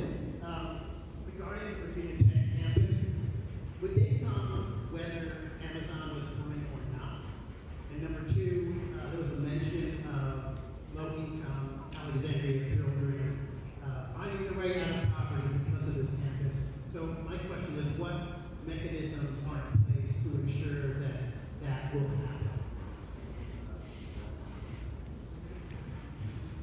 Well, first of all, I know that ACPS, Alexandria City Public Schools, is creating a lot of partnerships already with Virginia Tech with regard to the innovation campus. So that will help all our students, and it will help create a tech talent pathway for our young people to some of these innovation jobs, whether they're with Amazon or else. But, what was the other part of your question? I'm not sure. I knew that Virginia Tech was looking for another site or to expand their site. It wasn't clear, were they going to choose a Bill Triangle and $1 billion campus? I'm not sure I can answer for them. But I know that they were looking for an expansion, and we are thrilled to be the site of their expansion, $1 billion campus. And I did forget to mention that the governor announced that the state would be looking to put in $50 million to add back our southern entrance to the Potomac Yard Metro Station, which, in my opinion, should never have been removed in the first place. They wanted an expansion regardless of the Virginia Tech wanted to expand whether Amazon was coming here or not. They wanted to expand their footprint in Alexandria, whether it would have been $1 billion campus or not, I don't know. And where it would have been in the city, I don't know. I just think that this is a real game changer for us in terms of supporting higher education and having a much bigger footprint in terms of higher ed here. And I think this is really tremendous for our city. The last thing is, I don't think the state would be putting all this money in the campus if it weren't for Amazon. I have sort of a similar question. So my background is I've been through this type of change. Can you guys? My background is unintended. I've been through this sort of transformation in the Boston area. I've moved down to Somerville. I own a rental house in Somerville. I've seen the prices of rental houses go up 120% in the last 12 years. It's kind of bought multifamily. There's no doubt that these changes are going to increase the region's economic viability. I think in a strong sense it's very good. But I agree with a lot of these questions. These changes are going to be good for people like me. They're going to be good for my children. They're not going to be good for our address communities here. There's already a problem with affordable housing, at least in California. We hear that money should be put to work, but what I haven't heard is a real plan for how we're going to make that money do something. $75 million that the state is putting towards affordable housing. How many units does that account for? And how many units do we talk about, these kids, the at-risk kids are going to be in these jobs. These jobs are not the at-risk kids. I hired in Somerville area, but it's not the people that I'd be hiring. The people that I'd be hiring are kids who graduated from the best universities and with a tech background. So what's going to happen is these kids are going to get pushed out. They're going to be pushed out around cheaper areas, and then as the delegate pointed out, they're going to have to ride transportation, jobs, they're going to be spending time. They're never going to get ahead unless there is a plan. So you talk about money, but what is the plan to put that money into action so that it actually has good consequences? So this is Arlington and Alexandria coordinated on how to leverage our $150,000, $150 million over 10 years with an average subsidy of $70,000 per unit to produce on its own 2,500 or so committed affordable units. But that's our business as usual. That's what we were planning on doing already. What we're beginning to do in concert with the region is figuring out how we grow the housing supply to exceed what we expect from the region's growth. This is an important thing that's never been done in the metro area, where we create the conditions where exactly what causes rapidly unaffordable housing to proliferate is when you have more people for the demand for homes that exist. We recognize that in order to reverse that, we actually have to create homes ahead of that pace of development so that we can reduce the pressures on affordability. The plan is being developed right now, but the region has said we agree with that goal. We agree we actually have to target where we expect growth to be, and we have to exceed that number. It's critically important because everywhere in this country that's dealt with affordable housing challenges that has just tried to say, you know what, we're not going to do anything, what happens? It gets worse. The regions that have been successful have been the ones who have aggressively pursued the building of housing and opening up more land for development. Next question. Actually, Delegate Carlos was going to move to the next question. Yeah, I think, the chairman, I actually agree that there is a problem with affordable housing. This deal will contribute to that problem. where we disagree is on what to do about it.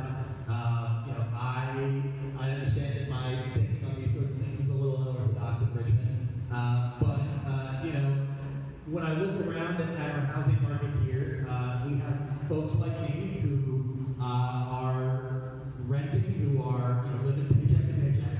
Let me tell you, no, I don't get paid much. I'm living paycheck to paycheck. And we have laws that are designed, and in a lot of cases written by the large apartment community companies, right? So companies like Caprate and Bainbridge that own hundreds of thousands of rental units are writing our landlord-tenant laws in a lot of cases. So we need to fundamentally reevaluate the relationship between landlord and tenant in our laws to make it so that we treat housing as a human need rather than a vehicle for corporate profit. I think that we need to be investing in community land trusts, and we need to educate people on how to start housing cooperatives so that people can own, either individually or through a cooperative structure or through the community, that can own the place where they live and stop having these massive corporations just demanding higher and higher and higher rents and weaker and weaker and weaker eviction laws. So I am not an economist, but I am a behaviorist. And my concern about this entire process is who we are doing business with. Amazon has already demonstrated what kind of company they are, and we can look at the way that they treat their employees to demonstrate how much they care about the less influential people in our country. And I think what we're doing is missing the forest for the trees. Amazon doesn't care about Arlington. Amazon doesn't care about Alexandria. Why is Amazon coming to National Landing? Because they're interested in the federal government. They're interested in their influence across the water. So why are we selling ourselves short and inviting an unethical company into our community to do whatever they want? And my question is, raise your hand if you're an elected official who is not vulnerable in the next election with a well-funded pro-Amazon candidate running against you.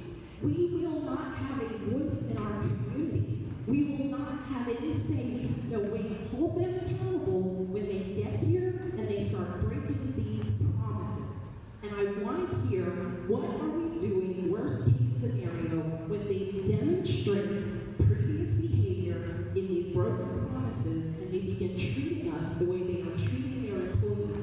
What are our avenues to actually hold them accountable for being an ethical neighbor in our community?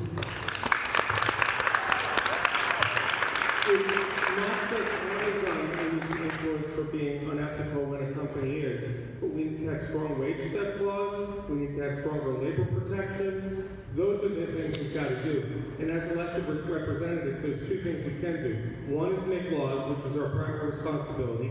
The second is to mitigate issues like we're talking about by leveraging our relationships with companies like that. So that's not an easy answer to say, oh, we're going to wave a wand.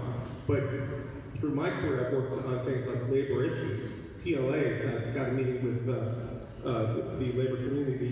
Mark and I are working this up, many others are, to get PLAs from Amazon to see that people like the carpenters have local jobs and have registered apprenticeships, training people for jobs other than just tech jobs. So that's what we're doing or what we can do. So, and I want to be very clear about this. The Senate Finance Committee is already pushing this deal through. This entire thing happened in a dark alley with no public input whatsoever. So at what point are we supposed to be trusting that our best interests are being looked after when the deals are happening without any public input whatsoever? Well, I would say that we should be giving input to your elected officials. I would have loved it if this meeting was 2 months ago. But regardless of that, our job is to listen. We're here today to listen. There was a hearing in Richmond. The hearings for everything in Richmond are inadequate, planned at the last minute, but people were open to testify. People could have testified. I was not at the hearing. It's not a committee moment. Anyway, that's all I can tell you. So, speaking to your question, I think you're absolutely right in that Amazon, like many other massive corporations, is extremely unethical in their labor practices and their community relations. Amazon is also particularly unethical in their competitive behavior. If y'all remember diapers.com, Amazon decided they wanted to start selling diapers, so they started selling diapers at a loss until diapers.com went under and then they jacked the price. This is something that Amazon does. Small businesses that sell through the internet, they have to be on the Amazon marketplace because that's where the customers are. Amazon tracks their sales, and if they notice that a small business is selling a profitable item, Amazon will start stocking that item and selling it for a lower price. So this is a company that, by its very existence, has a detrimental impact to communities, to its competitors, and to its laborers. From my perspective, we need not only government regulations, we also need an active, engaged, and unionized workforce in Amazon, so that if Amazon starts coming out with these harmful plans for our communities, the people that work there can put their tools down and say, we're not going to do this, Mr. Bezos. Go to the next question, please. This question for Carter. Love you. It seems unstoppable that Amazon is coming here and the deal's already been done, and getting hundreds of billions of dollars, and selling hundreds of millions in subsidies, and they're going to be getting billions in contracts with the Pentagon to make weapons to poor people in other countries, and the poor people here that I care about. My question is, with rents going higher, with housing prices going higher, with thousands of people clicking on real estate listings around here, it's going to concentrate more and more people in the poor neighborhoods and poor people in the homelessness. Can we require Amazon, if they're willing to reap the benefits of being here, allow people who are homeless, like myself, who sleep in my car, who sleep in their parking lots, because they're willing to reap the benefits of being here, and therefore they should have to shoulder some of the responsibility for the consequences? Because if not, I'll assume they're ashamed of the homeless here, and that the people who support Amazon are ashamed of the homeless here, and they want to make us illegal, because it's illegal in most places where I sleep in my car. Thank you. Thank you so much for your question. I think it's downright shameful how our government at every level, local, state, and national, treats people who are the most vulnerable. We criminalize poverty. For those of you who may be a little bit better off and have been for your entire lives, a lot of you probably don't know, poverty charges interest, and it is not a low rate. The less money you have, you get behind on one thing, and that snowballs, and it becomes a downward spiral to where you do end up sleeping in your car and looking for a place where you're allowed to just exist without the expectation of paying for the privilege to exist. I think this is not just an Amazon problem. I think that we need to fundamentally reevaluate the way that we look at housing so that it does serve human need rather than the interests of the large real estate corporations that own hundreds of thousands of housing units. And that way, we wouldn't have people sleeping in their cars in the first place. All right, we only have 2 minutes. We have lots of people that want to ask questions, so next question. All right.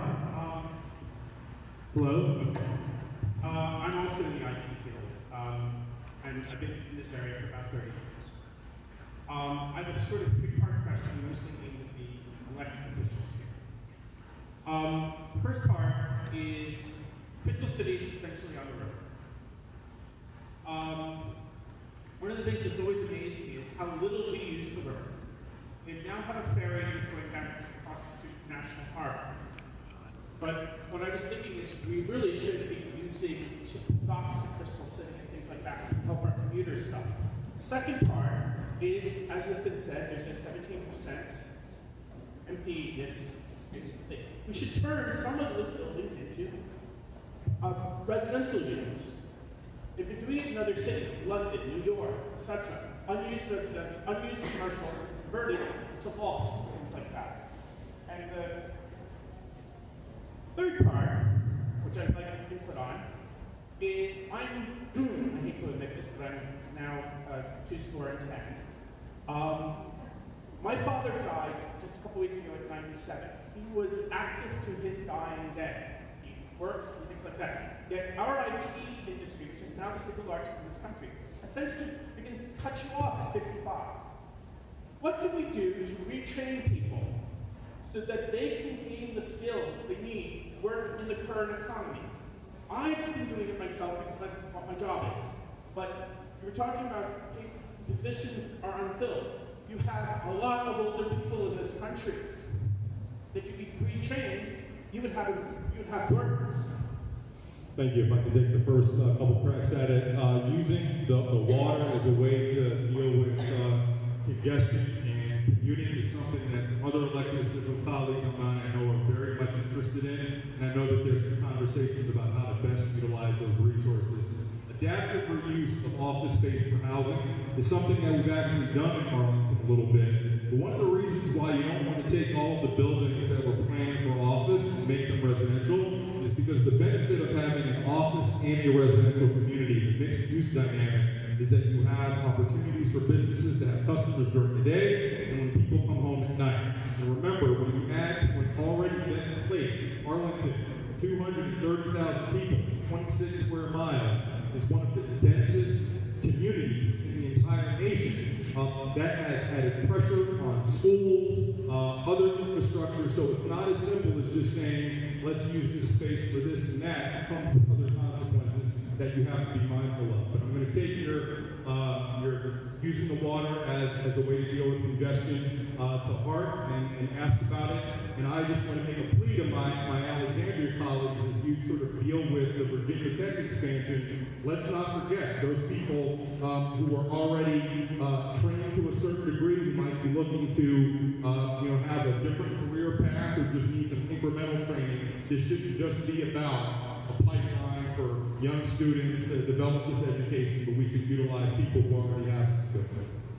And just to add to Chairman Dorsey's point, absolutely I agree that we should work with Virginia Tech to look at helping people be retrained. I'm sure they'd be very interested in that, and that's something we should talk about. We have looked in Alexandria at some buildings that were commercial. We turned one commercial building into a school, the Ferdinand T. Day Elementary School. It's a very successful transition there. We have been looking at commercial buildings where it's possible sometimes to turn it into a developer comes forward and wants to make it into affordable housing. I think I agree with you. But Mr. Shiflett made an excellent point about what are we doing, what's our plan, and I just wanted to say, because I didn't want to interject at that point, but there's a lot, and the Council of Governments on which Chairman Dorsey and I sat together on the board at COG together, we looked at housing as a region. And one of the takeaways of those meetings was we don't have enough funding or access to funding to build more affordable housing. So what we did here in Alexandria, and I'm very proud of this, that was a very split vote, we voted 4-3 to increase the meals tax by 1%, and to earmark that money, to designate it, to go directly to dedicated funding for the Affordable Housing Fund. That increases our affordable housing coffers by $4.75 million per year. So I think that what we've done is great, but we need to do much more. And this is clearly a need across the region, as Chairman Dorsey has mentioned. And I would hope that other jurisdictions might consider what we did. Hello. So, at this point, I live in Fairfax, so I'm still affected by this because no one here directly represents me. That might not be the case, actually. These two both represent Fairfax. Oh, okay. Partial Fairfax. I represent Housing, my senator. I don't have a delegate right now. That's the reason. So, my question is about transitioning from college, whether it be bachelor's or master's, into the workforce. I have a master's degree. I did not earn enough to actually live on my own, so I live with a family friend. But I earn between, I'm at $56,000 right now, still can't live on my own. What is Amazon doing? What is Amazon guaranteed that they are going to do to create a pathway from college into the workforce that is also affordable for this area? I know that someone mentioned wanting to keep young people in the area. But if all that Amazon is going to offer for entry-level people is boarding-pay jobs, that's not going to happen. So, your thoughts? I think there are a lot of people in this position. You're not alone. This is something that is played throughout our community, people that grew up here maybe. And so what Amazon directly can directly do to help with our housing supply, I think it's not as much Amazon. Again, this is a regional housing crisis that we're facing. And so when Christian is talking about adding housing supply year after year after year, you're talking about the middle income person, not necessarily someone that qualifies for our affordable housing, because it's important to have affordable housing, but it's also important to just have housing for middle class people, because that's where most of us are. And so when you are adding to our housing supply every year, market rate affordable comes with aging housing supply. And so when you have more housing being built every year, that means that those buildings are aging. And so if you have a consistent and steady building, that means that eventually they will come down to market rate. Right now, I think that we were kind of behind on building for quite a few years, and so they haven't aged quite as well, and we don't have that market rate affordable as much as we did just a few years ago, because those rates torn down. But I think that our course of continuing to build and making sure that it's consistent, so that when we do have those going down the pipe, it works. But I think we also need to look at our affordable housing trust fund's requirements for median family income. Right now, the MSA requirement is much lower than what our regional MFI, or median family income is. So Arlington's median family income is actually much higher. So more people should be able to qualify for this program that are more around like the $60,000 level, but right now you're kind of I'm sorry, that did not actually address the issue of Amazon as a pathway of either co-op offering paid internships for those in the college workforce. Well, okay, sorry. So we're probably not in a good position to answer that until we know exactly what business units they're coming here, and as Mr. Abraham talked about before, what are the various age quartiles that we expect that their employees will fall in. Anything we say today is probably speculative, and probably we shouldn't.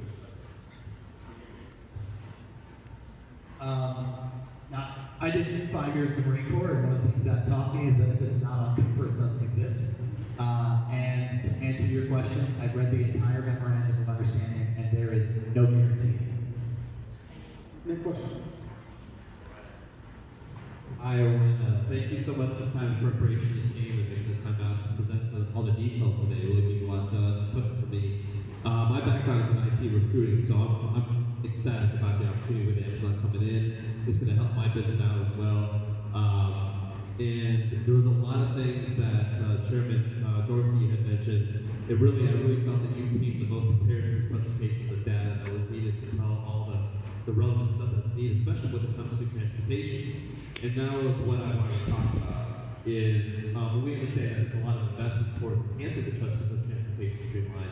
But how is it going to affect the proximity of the parking meters around Crystal City? Is that going to expand the proximity? And also, is there going to be a trickle-down effect of increasing toll fees because of the increase of Tyson's where it's going to be at as well? What's that forecasting to be right now? So thank you. Great questions. One of the things that we definitely need to make sure is that we don't. The key to making this all work from Arlington's perspective is that most of the people who are going to not only work for Amazon but be induced to come because they want to be close to Amazon are not doing so in cars, so that they don't spill over into our residential neighborhoods, so that they don't create the need for greater curb management issues to serve their development. So our strategy is to force most of those people into transit, whether it be bus, rail, or other forms of mobility. That's essential. That's going to be an essential piece of whether or not we succeed or fail with this scale of development, is to the extent that we can get people to use those existing transit resources. I do not anticipate that it's going to cause those other stream effects elsewhere with deeper congestion on 66 and tolling. But I can't guarantee it. What's going to really drive that is what happens behaviorally. Where are people going to choose to live? But our goal is to create the clear, reasonable path for people to choose to live anywhere from Greenbelt in Maryland to Huntington, and Alexandria, and Fairfax County to have easy access with Metro, and then the other BRE connections that bring people directly there, so that we don't get those consequences that you're concerned with. All right, we got about 10 minutes with the form, and I want to make sure we got everyone who wants to ask a question and has the ability to do so. So yes, ma'am. Thank you. I wanted to ask Mary Connolly to elaborate more on how the pre-apprenticeship and apprenticeship programs that your union and other building trades unions have will provide opportunity for working class members of our community, particularly immigrant groups, to get into good jobs, good careers if Amazon agrees to a project labor agreement here. I wonder, because we're concerned about working class people who are not going to be getting PhDs at Virginia Tech, but who are not college bound, but could be victims of wage theft, or alternatively could have opportunities that derive from this project. Well, Carpenters Union, if Amazon agrees to a project labor agreement, that would be in addition to something that we already are doing. We have our apprenticeship programs. We have about 300 training centers around the nation. We do not receive any money from the federal or state governments. Everything that we do, training from pre-apprenticeship programs to 4-year apprenticeship programs, is based on funding through carpenters, through workers that you probably see every morning grabbing a coffee at the 7-Eleven, that they're contractors, the people that they work for, they put pennies on each hour that they work for apprenticeship programs. I do connect with the gentleman that said that after a certain age, the certain contractors, especially in the IT sector, they start, changing people for, younger fellows. The construction workforce is something similar. So we would like to, through this project labor agreement, to guarantee that those people that work on these projects have something when those jobs are done. The way our apprenticeship program works is through a 4-year program. We do bring people in, they pass a apprenticeship test, and they do work on contractors that have an agreement with the Carpenters Union. And pretty much all the trade unions are the same way. We do work with job corps, which is a pre-apprenticeship program run by the U.S. Department of Labor. We help with that, and as well as helmets to hard hats.